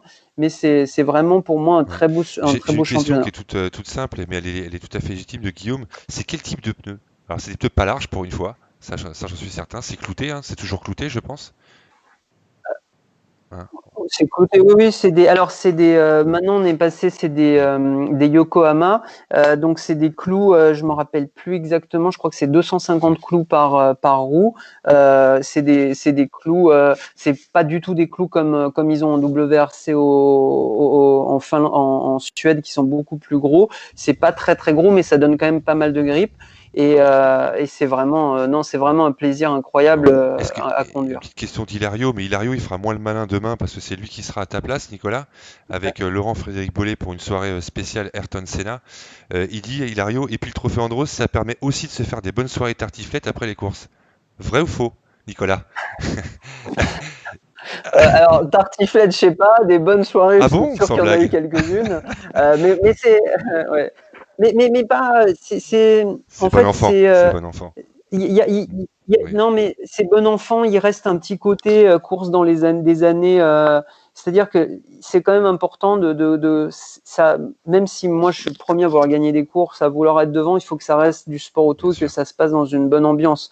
Et c'est ce qu'on a un peu perdu dans ça. Je veux dire, pour moi, l'exemple numéro un du sport qu'on doit retenir aujourd'hui, c'est Roger Federer et Rafael Nadal. C'est-à-dire, on peut se battre, mais il doit y avoir un respect. Et c'est pas parce qu'on se bat sur la piste qu'on doit avoir une mauvaise ambiance. Et ça, dans beaucoup de paddocks, on l'a quand même un petit peu oublié. Et à l'Andros aussi, hein, ça arrive. Hein. Mais quand même, il faut que ça reste un peu convivial. Euh, Ah, aussi, l'Andros, c'est quand même moins cloisonné qu'un championnat de F1 et WEC. Du coup, il y a aussi le contact avec le public. Avec le public et avec tes compétiteurs. Et moi, j'ai fait des week-ends en WEC où j'ai même pas vu un mec. Enfin, c'est impressionnant comme c'est cloisonné. Et donc, c'est vrai que c'est peut-être pas. En fait, le sport auto, c'est cloisonné du public, mais même de ses propres acteurs. Et ça, c'est quand même un peu extrême. Quand vous arrivez aujourd'hui sur un paddock où il y a 20 teams, 20 hospitality, que les gens se croisent pas, c'est un petit peu bizarre, quoi. Moi, j'aimais bien justement l'esprit A1 Grand Prix, Formule E, où tu as un grand catering pour tout le monde va manger ensemble. On est là pour faire de la course, on est là pour faire de la compétition. Guerre non plus, quoi. Alors, t'es justement cette année, donc tu étais avec le DA Racing, voilà, qui est une équipe très très Oui. connue en rallycross, puisque pour pas le nommer, Julien Febvreau, j'ai pu le voir l'année dernière au rallycross, justement sur quelques manches de rallycross. Très très équipe, très sympa d'ailleurs, hein, il nous laisse rentrer parfois sous la tente. On a pu voir sa voiture, c'est Ouais. très sympa. Et une question de Julien Gaudin, est-ce que l'Andros finalement c'est aussi proche? Est-ce que c'est la même approche que le rallycross par exemple? Le championnat de France de rallycross ou le championnat du monde? Alors moi, il y a un moment, j'ai énormément regardé Ouais. le rallycross. J'ai failli basculer là-bas. C'est un championnat Ouais, qui sympa. m'attire beaucoup. Je trouve que je pense que c'est un petit peu entre le rallycross et le circuit national, on va dire. C'est peut-être pas aussi ouvert quand même que le rallycross. C'est un tout petit peu différent, mais c'est sûr que c'est un esprit et les Dubourg, comme on peut dire, ils essayent justement c'est les gens qui aiment la convivialité, qui aiment le contact avec les gens. Donc je pense que l'Andros se place un petit peu entre deux. Après l'Andros, par rapport au rallycross, il faut quand même se rendre compte, on a un côté un peu plus hostile avec la neige, et aussi on a un autre problème, c'est qu'il y a un rythme extrêmement élevé. C'est-à-dire qu'entre le début de la journée et la fin, c'est un rythme extrêmement élevé qui malheureusement oblige aussi, parce que moi je suis le premier à vouloir laisser avoir le contact avec le public et tout le monde, mais il y a un moment, il y a quand même aussi il y a des moments où on travaille et où il y a des normes de sécurité et on peut pas non plus laisser tout le monde rentrer à ce moment-là. Mais donc malheureusement c'est pour ça. Mais c'est quand même des championnats qui se rapprochent c'est vrai que pour un les petit avoir peu, on va vécu dire. ces courses-là, pour le coup, pas vécu, vu, pardon, autant pour moi. Ça bastonne, hein, ça bastonne. Ça bastonne fort, hein. Ça bastonne Ouais. et puis tu as du rythme, c'est-à-dire qu'entre les essais, les qualifs et tout s'enchaîne à moins. Une heure, c'est rien entre un moment où une voiture rentre et Oui. une voiture repart. Si tu veux, le temps de faire un débrief, de faire des réglages, de repartir et tout. Donc à partir du moment où la journée est lancée, il y a énormément de rythme et à partir de ce moment-là, je dirais qu'il n'y a plus trop de temps pour autre Et chose, d'ailleurs, quoi. il y a souvent des conditions changeantes à ces périodes de l'année, hein, par exemple, les courses qui sont en mars-avril, fin d'hiver, début de printemps. Souvent il pleut, une petite averse, c'était sec, une heure après ça pleut. Et je vais souvent voilà, sur les groupes de passionnés de rallycross que je salue d'ailleurs. Et même si c'est de la terre ou avec des morceaux d'asphalte par moment, le choix des pneus est crucial aussi. On pourrait croire que non. Et finalement le choix des pneus, la pression aussi des pneus est très très importante. Et on les entend souvent rager d'ailleurs dans les paddocks juste après cette pression des pneus ou évidemment les erreurs de pilotage ou les ailes ou les toits qui volent. Parce que je vous garantis qu'en Twingo, je vous garantis que les Twingo, ça rigole pas. Moi, j'ai adoré les courses de Twingo. C'est les R1, je crois, c'est ça? Tu me dis, voilà, c'est ça, la R1. Ouais, c'est ça, je La R1, crois. c'est Ouais. sympa. Il y a Ouais. aussi pas mal de filles. Il y a une manche féminine en rallycross qui est aussi très très agréable à suivre. Voilà. Et du coup, le Dakar, ça aurait pu être d'actualité aussi pour toi? Ça, c'est quelque chose qui est dans le coin de ta tête ou pas du tout? Oui, c'est long, ouais, C'est c'est long, long hein, et le c'est loin. Dakar, hein, quand même. Hein, Ouais, Non, non, mais alors ça me fait rêver. Et puis j'en ai parlé longtemps avec Alex Péchi ouais, après qu'il tout à ait fait. fait le Dakar. Non, Mm. ça doit être une expérience fantastique. Mais par contre, c'est long. Et puis pour l'instant, c'est en plein pendant l'Andros Alors, et je reste assez attaché à l'Andros. Je suis plus neige ouais, que sable ok. pour l'instant. Alors justement, on a parlé du trophée Andros et tes succès, donc tu es revenu avec le DA Racing aussi. On va passer à la partie Formule électrique, puisque tu as quand même 43 e-prix à ton actif, hein. J'ai fait les stats, j'ai regardé ça de près, 43 e-prix, une victoire en 2014-2015, c'était à Miami, je crois, c'est ça? C'est ça, à Miami. Et Oui, 2015-2016, deux victoires et tu fais troisième au championnat du monde. C'est quand même pas rien. oui. C'était quand tu es arrivé en Formule I, c'était le début de la formule électrique, c'est 2014. Aujourd'hui, quand même, il y a une évolution énorme. On a vu entre 2014 et 2020 qu'aujourd'hui, sur le même circuit, les voitures, ces voitures électriques ont gagné 5 secondes au tour sur certains prix. C'est énorme l'évolution. Toi, tu étais avec Renault Idams. Encore une fois, voilà, Andros, Ipri, très attiré par l'électrique quelque part, et c'était quelque chose qui te tenait à cœur, ça d'arriver en Formule I. Est-ce que c'est comme ce que nous a raconté tout à l'heure avec Rébellion, où on est venu te voir, c'est limite une discussion comme ça, et hop, part une aventure de plusieurs années, ou c'était quelque chose de mûrement réfléchi, retour à la monoplace, voilà, c'était un challenge particulier pour toi, ou ça s'est passé autrement? Non, alors c'est bon. Bon, déjà, on va cacher rien que mon père était aussi Ouais, impliqué dans l'histoire. Bon, moi, j'avais déjà roulé pour Jean-Paul à plusieurs autres occasions. J'avais roulé en une course en 3.5 et puis ensuite en E1 Grand Prix. Et puis, je veux dire, après, c'est sûr que Renault, je pense, était très content, en tout cas au début enfin, ils étaient très contents que je sois là. Et du coup, en fait, on me propose d'y aller, mais en fait, on nous propose, enfin, c'était pas écrit dans le marbre à long terme. C'était tu fais la première saison et si ça se passe bien, tu feras la deuxième et voilà. Donc c'était pas tout. C'était Ça a été le début, mais c'était quand même un tout petit peu différent quand même de Rébellion parce que c'est quelque chose d'un peu plus. Je veux dire, la période IDAMS, elle a été incroyable avec Renault, avec tout ça, mais c'est complètement différent comme approche. Je veux dire, en monoplace, quand t'es que deux, que tu te bats devant, t'es toujours beaucoup plus sous pression. Le résultat, il peut beaucoup plus partir sous un grain de sable. Donc, même si ça a été une période incroyable, et puis avec des gens que j'ai beaucoup appréciés dans l'équipe, vraiment une super entente, une entente incroyable avec Buemi qui est devenu peut-être, qui est sûrement devenu mon meilleur ami dans le sport automobile, même et que tous les super résultats qu'on a eu, c'était vraiment c'est complètement différent de Rébellion. C'est-à-dire que il y a que le résultat qui est épanouissant là-dedans parce que tu es toujours sous quand même une grosse pression de résultat. Et puis, c'est des courses où ça peut vite partir à l'envers pour toi et tu te retrouves encore plus sous pression. Donc, voilà, sportivement, je pense que c'est dans les meilleures choses que j'ai fait dans ma carrière, mais c'est pas épanouissant comme chez Rébellion où tu étais vraiment dans la famille, les copains et qu'il n'y a jamais un mot plus haut que l'autre. Là, tu sens que la quête du résultat, elle est quand même toujours là et qu'il n'y a que le résultat qui compte. T'es plus dans une approche équipe de F1 quand même, c'est un petit peu différent. Tu nous as parlé en préparant l'émission de grippe, des différences entre la F1, la FE. On en a parlé avec tous ceux qui sont venus ici, je dirais à ta place, quelque part sur Max F1 pendant ces lives. Toi, pour le coup, tu l'as piloté cette voiture, cette Formula I, donc de Idams. La gestion des pneus est pas la même, et je pense que tu as eu un avantage aussi, c'est cette conduite coulante que tu as.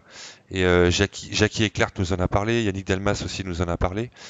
Cette gestion justement de relâcher avant de freiner pour l'économie de la batterie justement. Et à l'époque, les batteries n'étaient pas beaucoup moins performantes qu'aujourd'hui, je pense. Et elles tiennent sûrement moins, elles tiennent mieux aujourd'hui dans la distance qu'avant. Et ça, c'est quelque chose qui est différent au niveau de la gestion. Même si je peux me permettre de dire ça, Nicolas, t'as pas couru en F1 en tant que sur un Grand Prix d'1 heure et demie, mais qu'est-ce qu'on peut dire de fondamental? Tu as fait beaucoup d'essais, hein, Sorens, il n'y a pas de souci. Mais qu'est-ce qu'est la différence fondamentale en fait? Là, pour le coup, c'est quand même complètement différent. Sur une Formule E, c'est quand même une voiture qui fait, à mon époque, pas loin de 880 kg avec pilote, avec des pneus qui sont des pneus plus ou moins des pneus intermédiaires de rallye. Donc, si tu veux, tu n'as pas un grip énorme. Par contre, ça reste une monoplace avec un poids centré et ça reste quelque chose d'assez qui se conduit comme une monoplace où il faut être propre.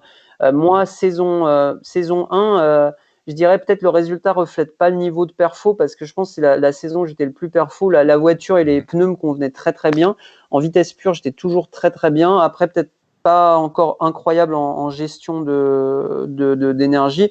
Seb Buemi a eu toujours un pilotage un peu plus adapté encore que le mien parce que c'est un mec qui garde énormément de vitesse mini. Donc quand on fait de l'économie d'énergie, c'est pratiquement la clé du résultat. Mais saison 1, saison 2, une voiture qui me convenait clairement mieux, des pneus qui me convenaient mieux.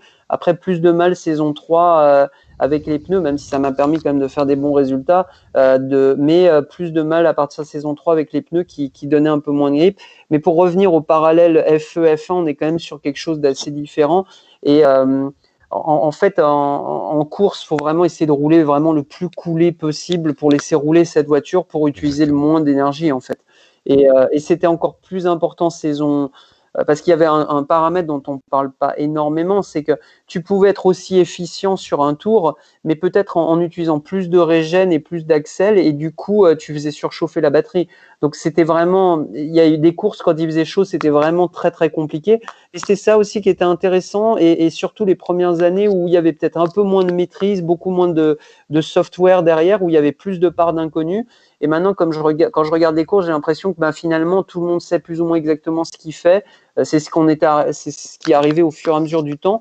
C'est un peu le danger du sport auto et il n'y a pas d'inconnu. C'est un peu le même truc que les pneus en F1. Les mecs savent très bien à quel moment il va y avoir le gros drop et ils pitchent juste avant, par exemple. Alors qu'à l'époque, des moments, le mec, il arrivait, il était à l'agonie en pneus et c'était trop tard. C'est des choses comme ça qui font aussi le charme du sport auto, quoi. Tu peux nous parler de l'accélération parce que moi, on a du mal.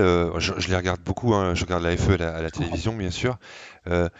Ce bruit très particulier, on va pas forcément parler du bruit parce que on va pas comparer une batterie à un moteur, un V10, un V12 ou un moteur hybride aujourd'hui à un V6 d'un litre 6, ça n'a absolument rien à voir. Alors c'est pas le débat, mais en termes d'accélération, ça donne quoi? C'est immédiat, c'est long, ça réagit comment en fait Ouais. C'est assez spécial parce qu'en fait, tu as une accélération où tu n'as pas d'à-coup. Donc, en fait, si tu as l'impression de prendre de la vitesse sans qu'il y ait le Tout à moindre fait. à-coup, vu que tu n'as plus de vitesse, Mhm. tu passes pas de rapport.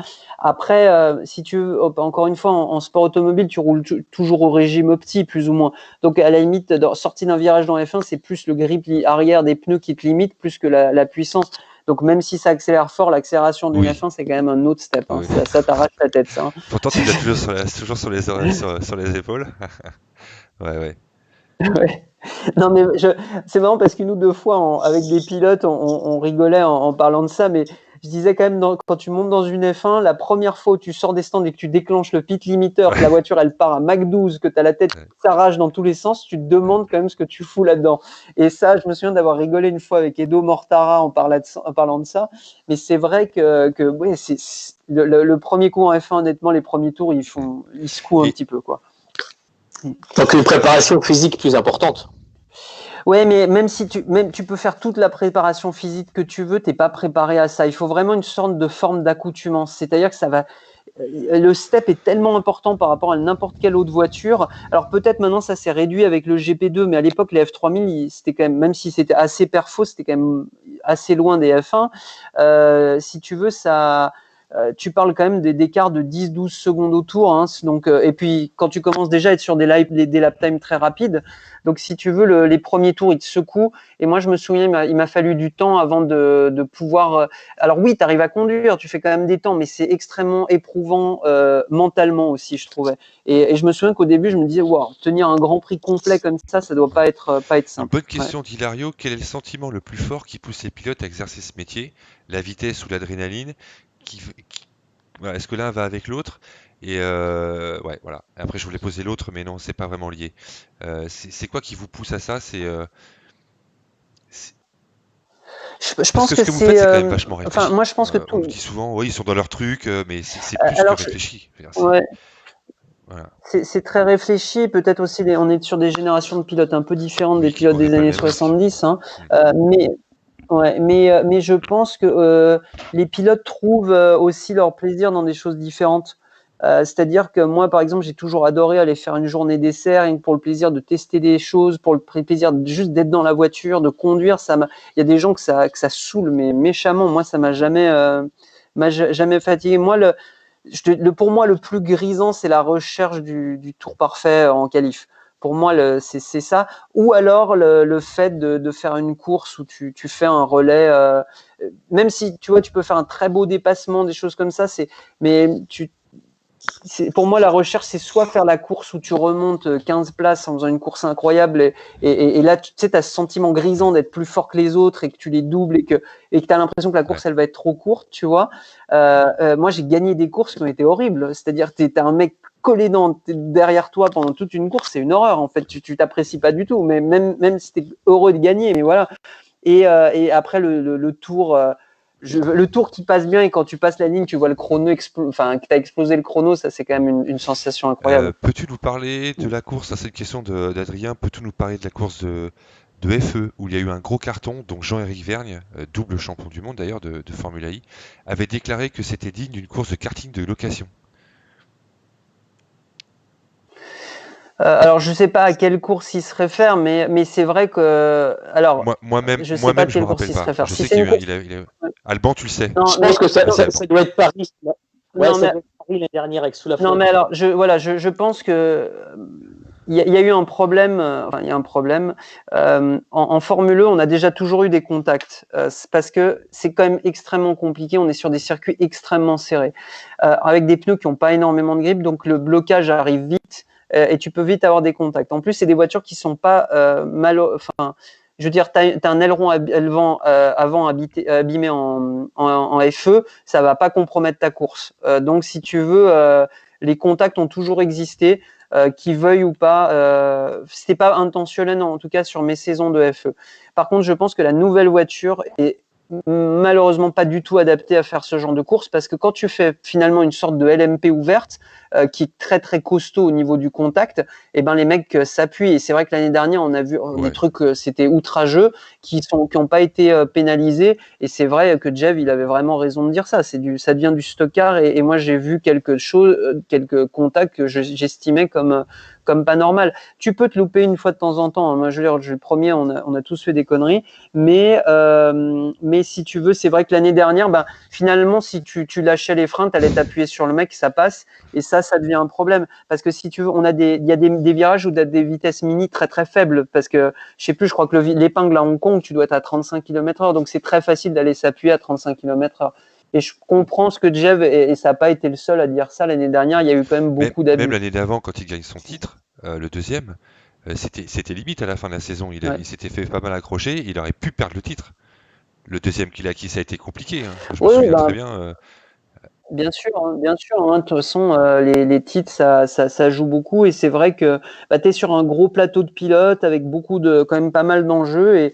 Et si tu veux, il y a beaucoup de contacts. Ouais. Et c'est facile d'aller au contact. Ouais, vas-y, Alban. Ouais. Nicolas, toi, tu as connu la FE avec le changement de voiture. Oui. Maintenant qu'il n'y a plus le changement de voiture, est-ce que c'est mieux pour toi qu'à l'époque, tu aurais préféré faire une course directe avec une seule voiture ou garder le format je change de monoplace et je reprends la deuxième qui est chargée? Je te dirais que maintenant ils ont l'attack mode. Si tu veux, c'est un petit peu comme le changement de voiture. Finalement, c'était comme un je dis pas que c'est un DRS, mais si tu veux, ça amenait quelque chose à la course parce que ça te permettait de décaler les stratégies, de faire un tour de plus, un tour de moins, de faire ci, ça. Finalement, ça amenait quelque chose à la stratégie de course. Tout comme aujourd'hui, ils ont ces attaques mode, mais je pense que ça rend la course finalement assez intéressante. Donc, mieux ou pas mieux, ça va dans le sens de l'évolution de plus avoir de changement de voiture. Mais finalement, c'est marrant. Là, je regardais, il y a eu pendant le confinement pas mal de gens qui ont regardé des anciennes courses et disent, finalement, c'était rigolo, c'était bien le changement de voiture. Donc, finalement, c'était peut-être moins grave que ce qu'on voulait bien dire à l'époque. Ouais, parce qu'on avait vu Sam Bird rentrer et prendre un pilier, donc.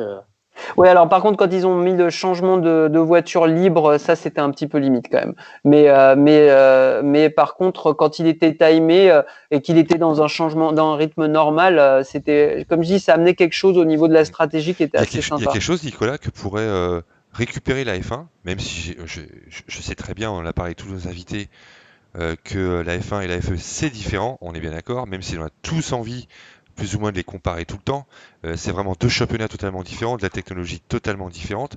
Mais s'il y avait quelque chose que la F1 pouvait prendre à la FE, qui pourrait rendre la F1 un peu plus attractive, parce que parfois, je dirais pas qu'on s'ennuie, mais faut se dire la vérité. Là, c'est moi qui le dis. Après, Mercedes domine. À une époque, c'était Ferrari. Jackie et Clark nous a dit l'autre fois, changeons plutôt les circuits.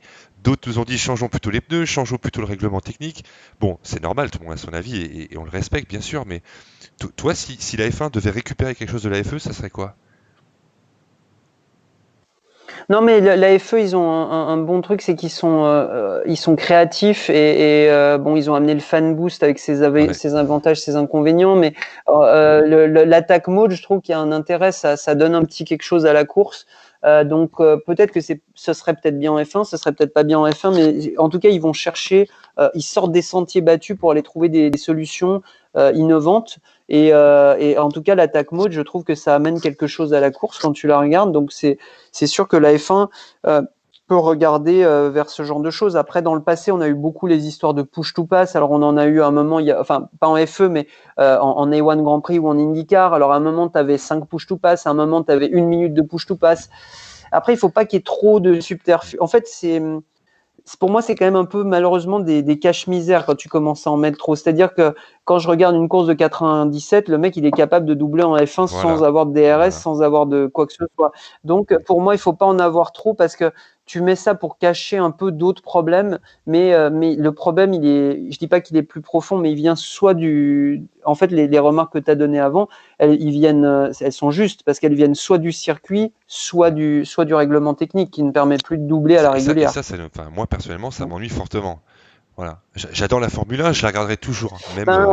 Voilà, même peut-être même si on met un moteur, si on fait d'une F1 une FE ou l'inverse, je regarderai sans doute toujours parce qu'on est passionné. Mais Ouais, il y a quand même des courses comme le Grand Prix de France l'année dernière où c'est, waouh, c'est quand même inquiétant, quoi. Et j'ai rien contre le circuit Paul Ricard, hein, bien au En fait, contraire, mais ouais, je t'en prie. Mm. non, mais en fait, si tu veux, c'est sûr que quand tu vois le règlement technique, que tu as des voitures qui sont, je dis pas qu'elles font le double des anciennes, mais quand tu vois une voiture de Oui, 97, tu as l'impression que c'est une Formule 3 hein, à côté oui, d'une F1 actuelle. Euh, Quand tu regardes bon, je sais pas si tu as regardé parce que la F1 l'a repassé, moi j'ai regardé le Grand Prix de Jerez 97. Moi qui ai énormément roulé à Jerez, aussi bien mhm, en F3 qu'en F1, c'est minuscule hein, comme circuit, hein. C'est pas large et tout. Quand tu regardes une F1 de 97, tu as l'impression qu'elle peut tout à fait rouler là en course. Si tu mets une F1 actuelle, à mon avis, c'est impossible d'avoir un dépassement. Donc, si tu veux, le problème de faire des voitures de plus en plus grandes, c'est qu'il faudrait des circuits de plus en plus grands aussi, au niveau de la largeur, de plein de choses pour pouvoir doubler. Aujourd'hui, c'est très difficile de légèrement, même se décaler légèrement d'une trajectoire d'un autre pour pouvoir ne pas être trop dans le flux. Tu as des voitures qui ont de moins en moins de traînées. Les époques parce que l'air sale, quand tu suis, c'est surtout le dessous de la voiture, c'est surtout le diffuseur qui marche de moins en moins bien. Donc, si tu veux, tous les règlements, ils n'ont pas été dans le sens d'arriver à se suivre de près, d'arriver à avoir et puis les voitures sont plus lourdes, donc si tu as l'addition de plein de choses fait qu'on a dans presque tous les championnats des voitures qui sont de plus en plus dures à suivre. En LMP, suivre une autre voiture, c'est hyper compliqué. En DTM, ils n'arrivent pas à suivre non plus. Mais les voitures ont grandi, les voitures ont grossi, elles ont de plus en plus d'aéros qui viennent dessous. C'est sûr que ça va pas dans le sens de... Quand tu vois une voiture de 97 rouler, c'est une voiture qui est raide, qui est légère, ça bouge encore. Donc tu vois que c'est sûr que on n'est plus sur le même concept de voiture.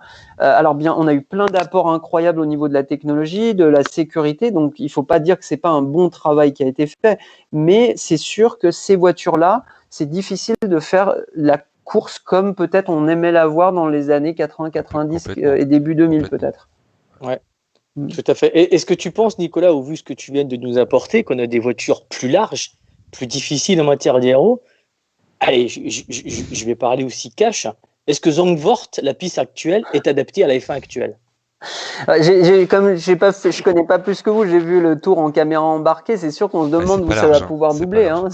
Hein. Donc, on n'est pas les seuls à partager cette vision Surtout, t'as de cette... pas. Pour moi, là où tu vois quand même que le circuit joue énormément, c'est que t'as. Pour moi, je sais pas, je pense bêtement, rapidement. Tu prends Sao Paulo, Red Bull Ring. Chaque année, tu as une course incroyable là-bas. Pourtant, Sao Paulo, c'est pas super large, mais tu as quand même des zones de dépassement, tu as des grandes pointes de ligne droite, je sais pas. Red Bull Ring, on a quand même eu des courses exceptionnelles ces dernières années. Donc, c'est quand même que c'est une association. Ce qui veut dire, c'est que les voitures actuelles ne sont pas mauvaises, elles n'empêchent pas de faire du show, mais il faut le circuit qui va avec. Et le problème, c'est que un circuit qui a été construit en 90, qui n'a pas été retouché, peut-être qu'il ne va plus. Et Barcelone, par exemple, pareil, c'est pas un circuit qui est très large. Ça devient difficile de doubler sur des circuits comme ça. D'ailleurs, Nicolas, oui, il y a une coupure son. Non, c'est bon. D'ailleurs, Nicolas, tu m'entends bien, Nicolas? Oui? Ouais. Ah, je pensais qu'il y a eu une coupure son. Oui, je Ouais, t'entends. d'ailleurs, Très bien. Liberty Media cherche à faire des courses de plus en plus en ville. On a entendu Miami, par exemple, au hasard, voire même en Arabie Saoudite, donc dans des endroits qui sont plutôt urbains. On a même entendu parler de New York, de Paris à une époque. Sans vouloir te mettre dans l'embarras, par rapport à ce que tu viens de dire, je pense pas que ce soit un bon choix. Enfin, moi, je préfère un circuit historique, Monza, Spa, Alors, peut-être parce que je suis vieux, mais encore que je suis pas si vieux que oui, ça, mais on a presque le non, même âge, mais je préfère, moi, des courses avec des vrais circuits. Enfin, courir en ville, Monaco, c'est prestigieux, ok, c'est tous les ans, on adore. Monaco, c'est particulier et ça le restera toujours, mais courir en ville avec une F1, ça me paraît un peu utopique. Si on en fait trop, c'est peut-être pas bon non plus, c'est mon avis en tout cas.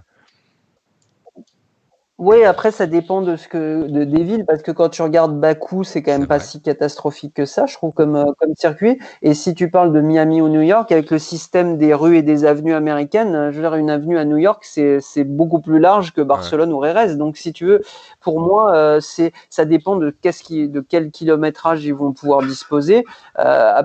En gros, ce qu'il faut, c'est des longues accélérations, des gros freinages, des choses qui permettent de se décaler, mais je pense pas. À la limite, je me dirais que des fois, je me fais plus de soucis pour les circuits peut-être Hmm. petits, un peu vieillissants, que pour aller faire des nouveaux circuits en ville.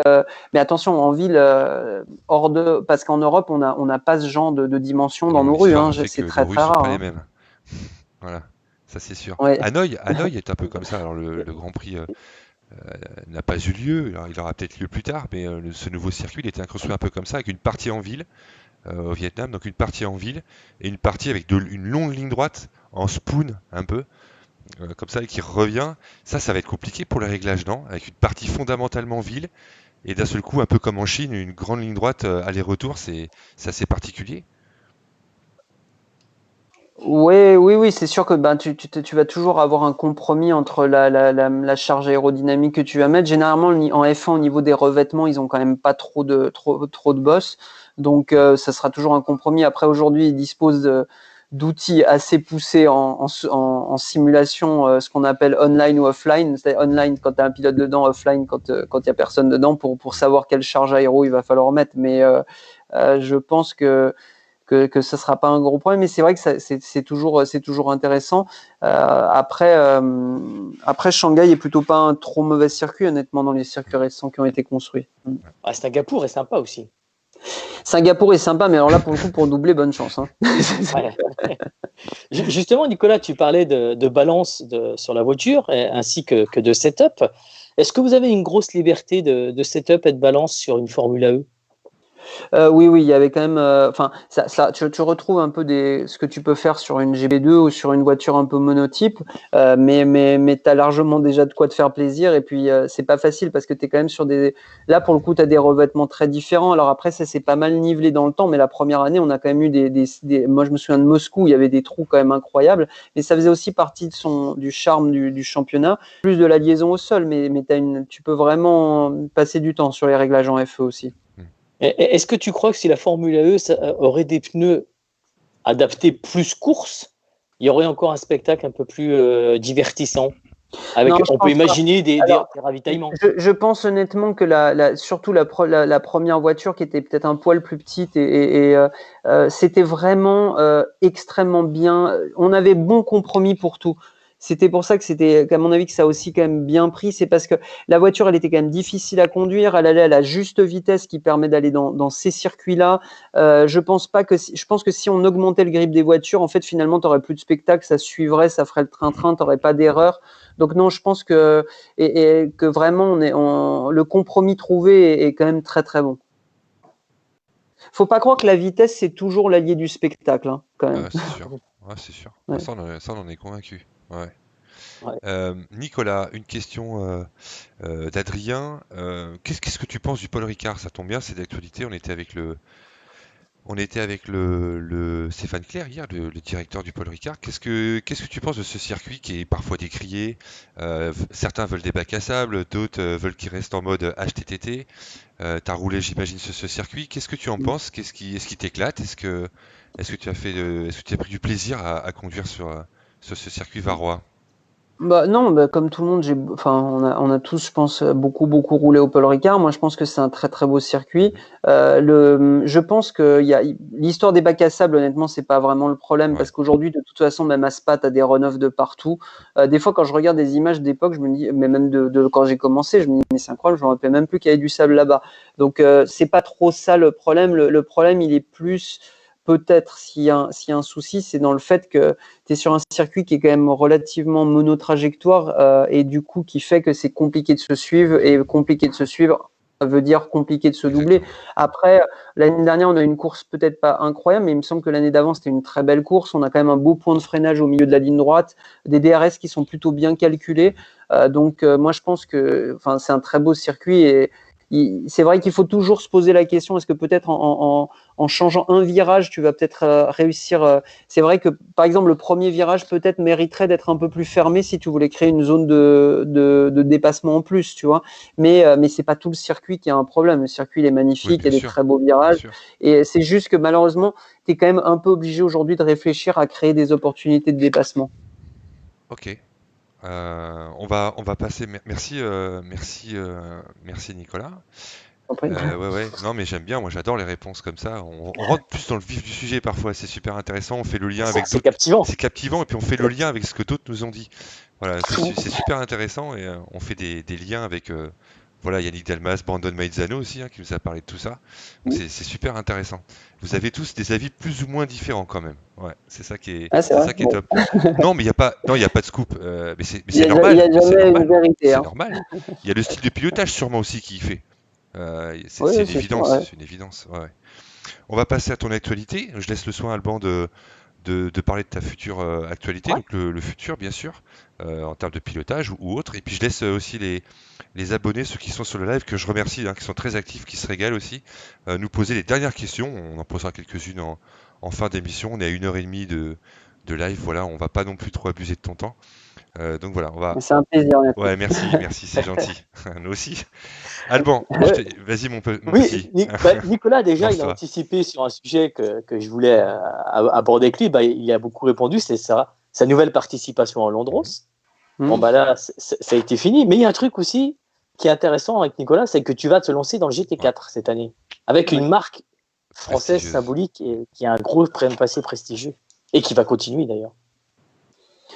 Oui, Alpine, ouais. Non, bah, c'est assez fou, bon, parce que en fait, j'aurais d'une façon ou d'une autre fait énormément de courses dans le groupe Renault, hein, on va dire, mais avec toujours finalement des personnes et des connexions différentes, même s'il y a des gens que je recroise finalement tout le temps, parce que finalement les programmes sportifs sont très peu liés, hein, les uns aux autres souvent, et tu te retrouves à courir pratiquement toujours pour le même groupe avec des personnes un peu différentes, et puis il y en a que tu recroises toute ta vie. Mais non, c'est vrai que Alpine, pour moi, ça, je suis passé pas loin du tout d'aller chez eux en LMP2 en 2018. Et pour moi, Alpine, c'est quand même un nom qui, je pense, marque le sport auto français, qui m'a marqué. Et il y a, maintenant, je dirais que j'ai toujours fait du sport auto par plaisir et pour ce qui m'anime. Et je crois que de gagner un titre avec Alpine, c'est quelque chose qui me fait rêver. Et je crois que c'est aussi, ça fait beaucoup dans le fait de choisir le GT4. Et hormis que ça me fait très plaisir aussi de rerouler en France. Et voilà, donc maintenant on va essayer de tout mettre bout à bout pour, je sais pas, c'est difficile, c'est pas simple hein, pour moi de te retrouver dans une berline quand tu as fait toute ta carrière dans un proto reste quand même relativement proche d'une monoplace. Déjà d'être assis pas sur le sol, ça fait très bizarre.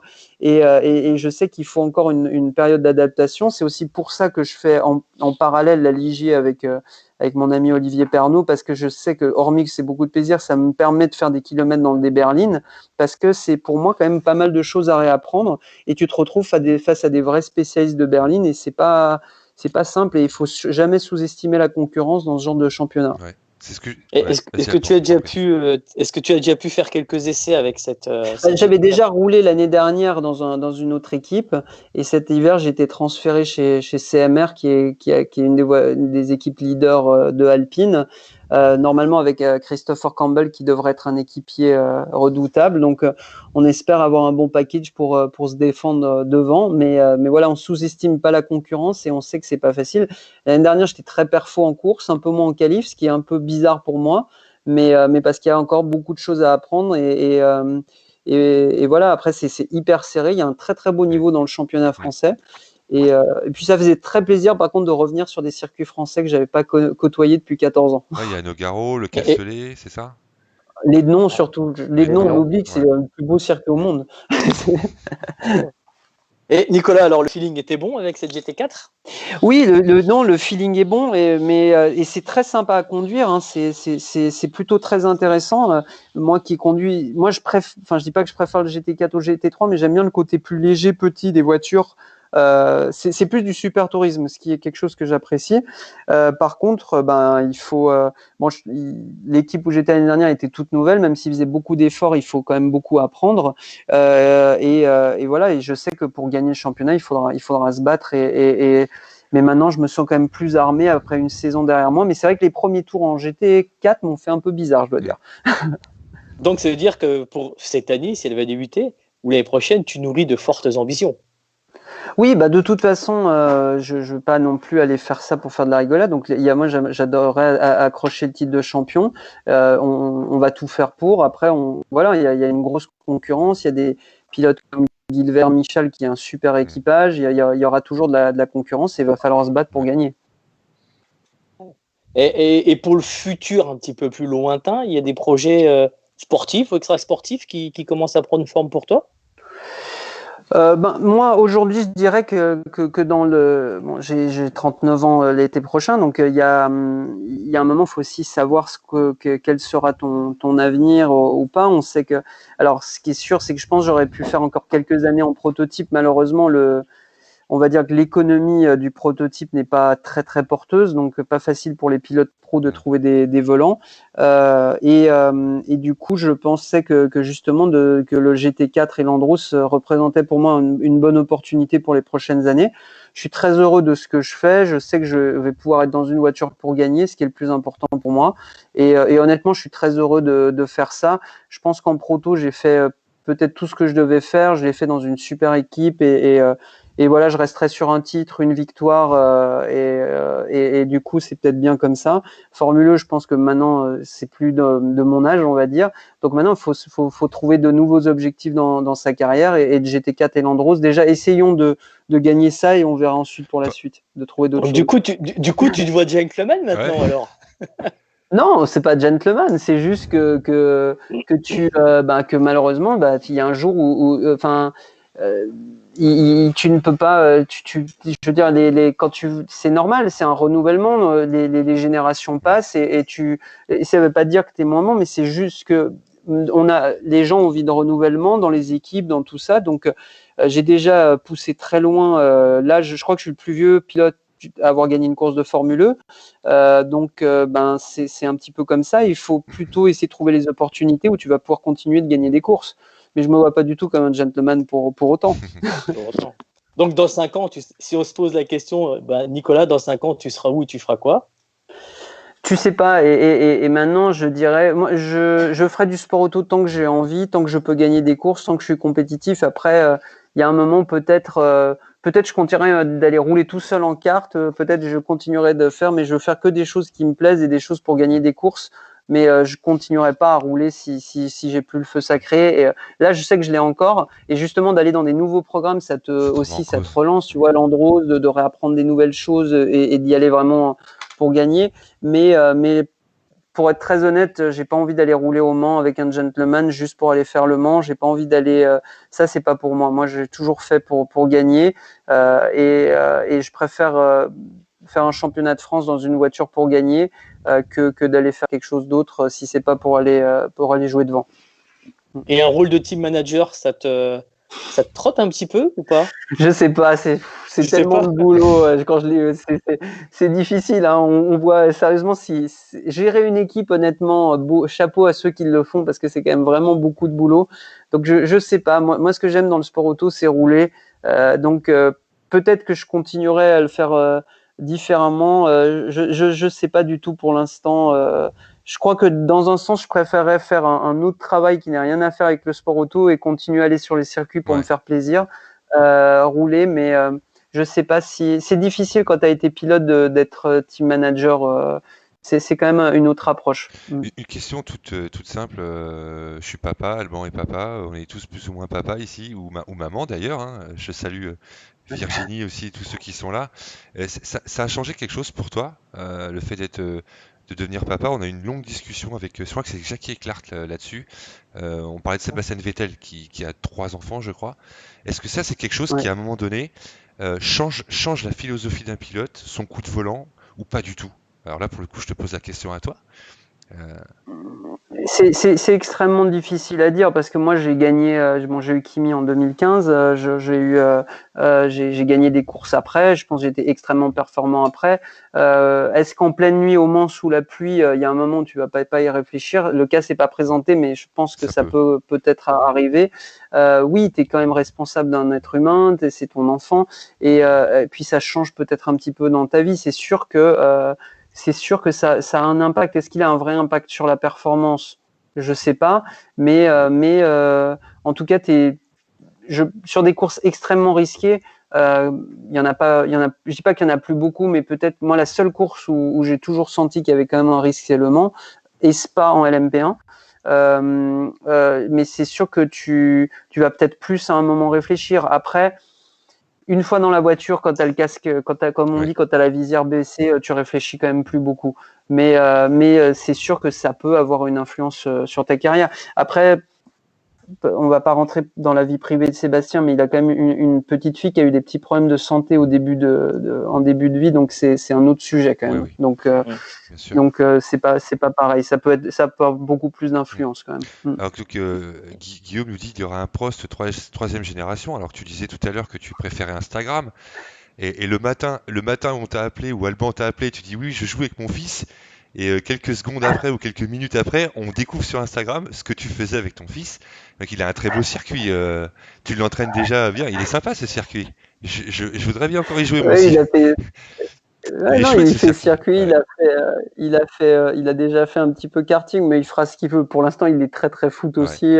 Voilà. Après, on verra quel sera le sport auto quand il aura déjà 10 ans, 15 ans, je sais pas.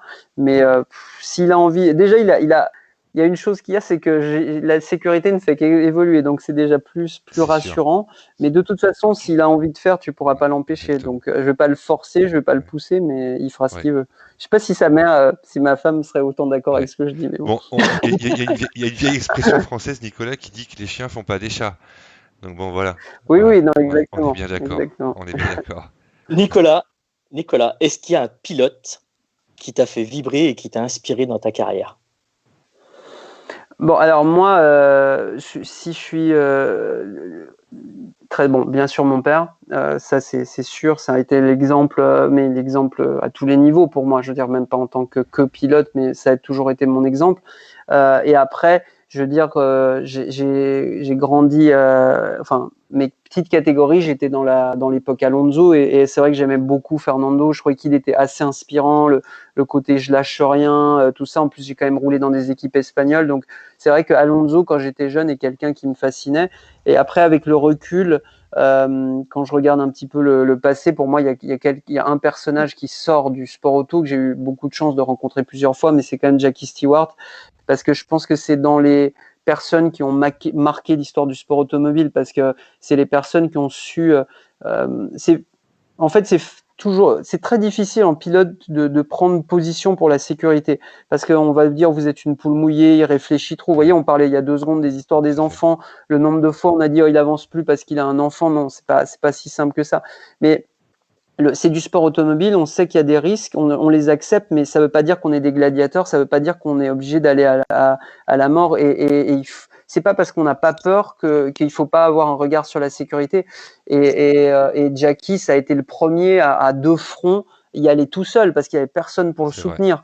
Et quand vous voyez un petit peu les histoires de tout ce qui s'est passé, s'il n'y avait pas eu des gens comme ça, on aurait peut-être encore beaucoup. Je veux dire, les accidents. Ils arrivent, on en est conscient, mais ils devraient pas arriver. Je sais pas si c'est clair ce que je dis, c'est que on veut pas qu'ils arrivent. Faut pas oublier que quand il y a un enfant ou un pilote qui se tue, c'est le fils de quelqu'un, c'est peut-être le mari, c'est peut-être le père, donc c'est pas acceptable. On doit tout faire contre.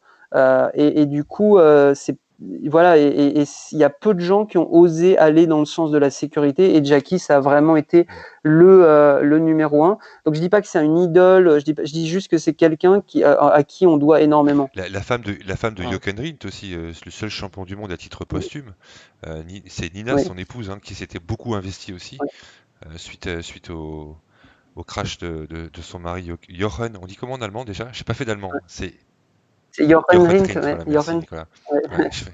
Après, il y a eu tous les pilotes comme Ayrton, ton papa, plus récemment des pilotes comme Alex Wurz qui ont aussi beaucoup évolué. Et voilà. Et c'est vrai non, mais bien sûr, c'est sûr, mais c'est vraiment bien. Alors, oui, tu es toujours un peu vu peut-être comme la poule mouillée, tu es peut-être vu un petit peu différemment, mais c'est quand même pas pareil que quand tu vas vraiment de front la première fois comme l'a fait Jackie.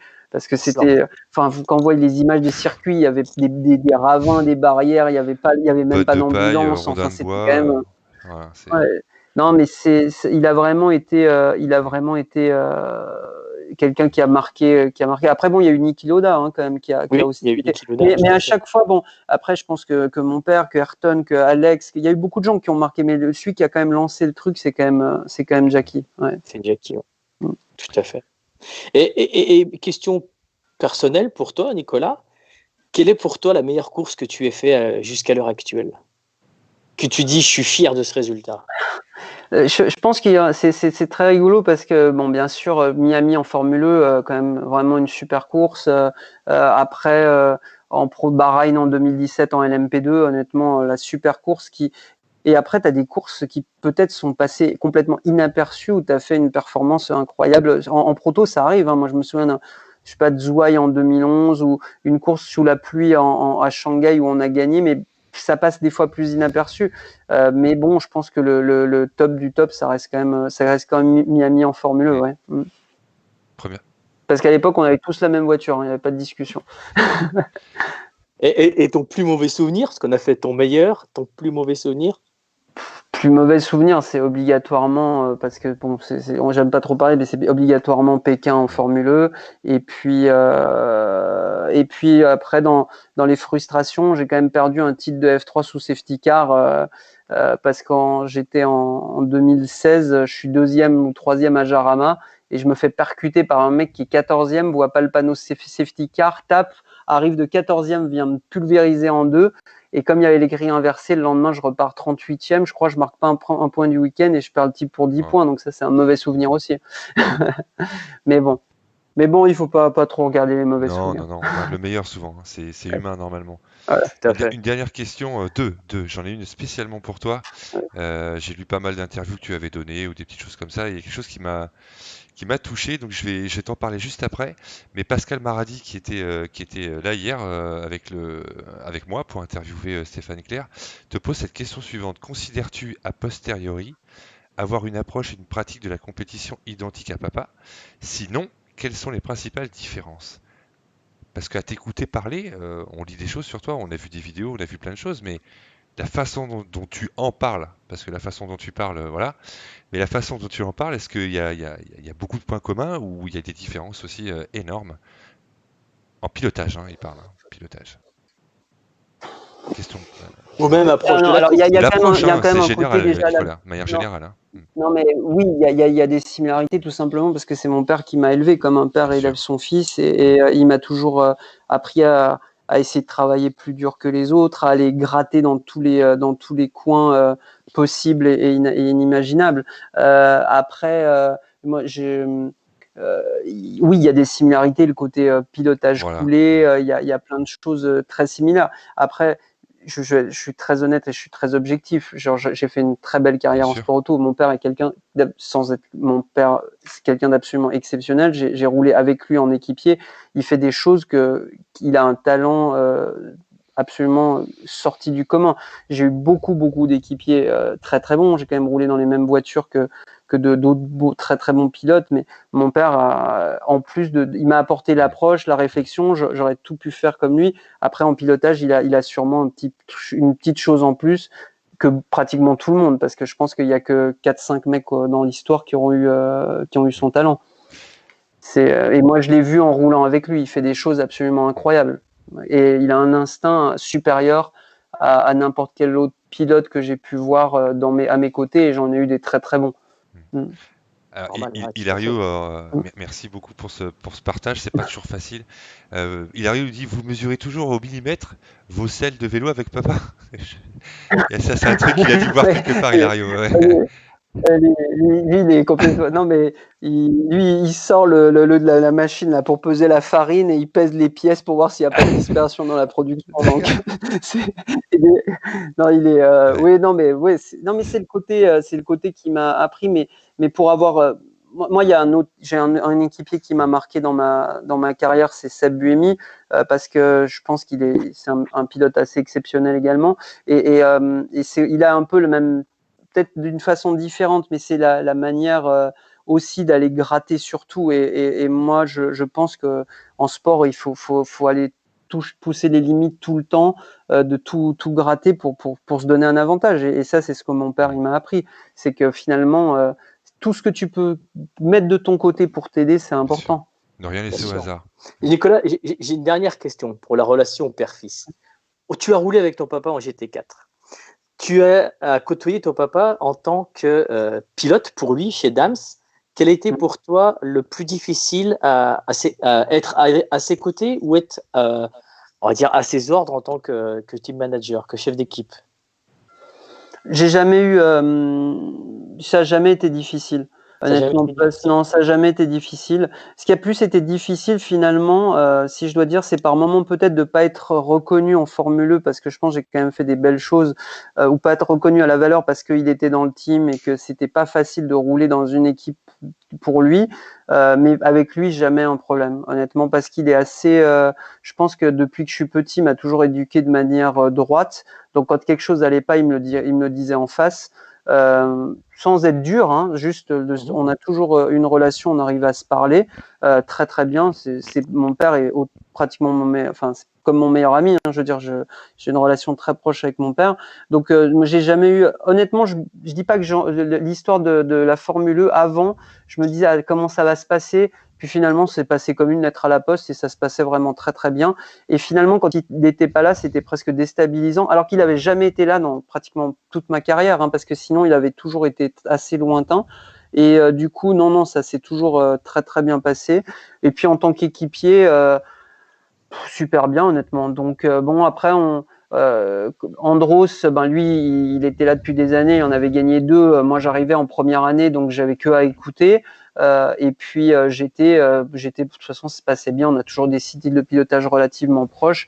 Après, il est surtout à l'Andros, il a quand même, je voyais quand même il faisait des choses qui sont incroyables. Tout à fait. Du coup, ton patronyme a dû être assez dur au début pour se frayer un chemin, parce que tu as dû beaucoup avoir de comparatifs. Ça n'a pas été trop dur pour toi de mettre ta patte Nicolas, pas d'être le fils d'Alain? Alors c'est plus dur des fois c'est plus dur avec le temps parce qu'au début c'est même, tu comprends, je veux dire, t'as trop par rapport à quand t'as pas eu de résultat, tu comprends que ça énerve des gens, que t'aies peut-être trop d'attention, et moi ça je le conçois tout à fait. Mais par contre quand t'as eu les résultats et tout, des fois ben c'est c'est peut-être un petit peu frustrant. Et bon, au bout d'un moment t'arrives à vivre avec, et puis de toute façon, t'es heureux comme ça. De toute façon, ça ne changera jamais. C'est comme ça. Après, c'est aussi, ça a été une chance. Hein, je veux dire, s'appeler Prost. Bon, après, t'as des avantages, Oui, des inconvénients. C'est hyper difficile de savoir de tenir la balance, mais il y a plein de choses qui ont été super aussi grâce à ça. Alors, merci pour cette réponse claire. Ouais, quoi. Voilà. C'est pas toujours facile de poser ces questions, mais en tout cas, on est ravis d'entendre ces commentaires et ces moments que tu as passés avec ton papa, bah voilà, depuis 38 ans maintenant. J'ai relevé une phrase qui m'a frappé, le terme est exact. Sur Max F1, on aime bien voilà, l'amour de la course, l'amour des hommes, de ceux qui font la course automobile. On va recevoir un commissaire de course très très bientôt pour les mettre en lumière. Il y en a beaucoup aussi sur Max F1 et je les salue. Donc les commissaires du Paul Ricard notamment. Voilà, donc c'est super intéressant. Et dans une interview que tu as donnée à Auto News le 27 novembre 2019, j'ai relevé une phrase, tu as dit, il n'y a pas de piège, hein, t'inquiète pas Nicolas, le facteur humain est essentiel en sport automobile. Oui, parce que si tu veux,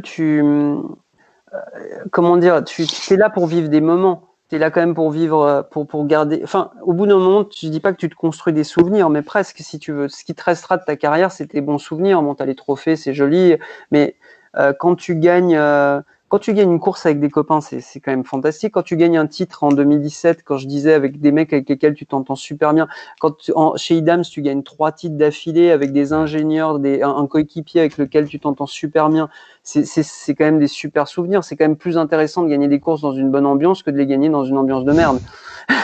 Donc, c'est clair. C'est pareil à la maison, Nicolas.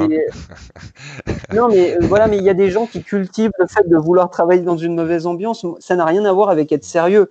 Je veux dire, moi, moi, je suis le premier à aimer. Je pense que personne ne peut remettre en cause mon sérieux, mais je suis le premier à aimer rigoler et à vouloir détendre l'atmosphère. Donc, pour moi, quand tu vis ce qu'on avait chez Rébellion, chez Idams aussi, chez Dubourg aujourd'hui au Trophée Andros, c'est des teams qui aiment gagner, qui veulent gagner. Hein. Ils sont pas là pour faire de la rigolade. Hein.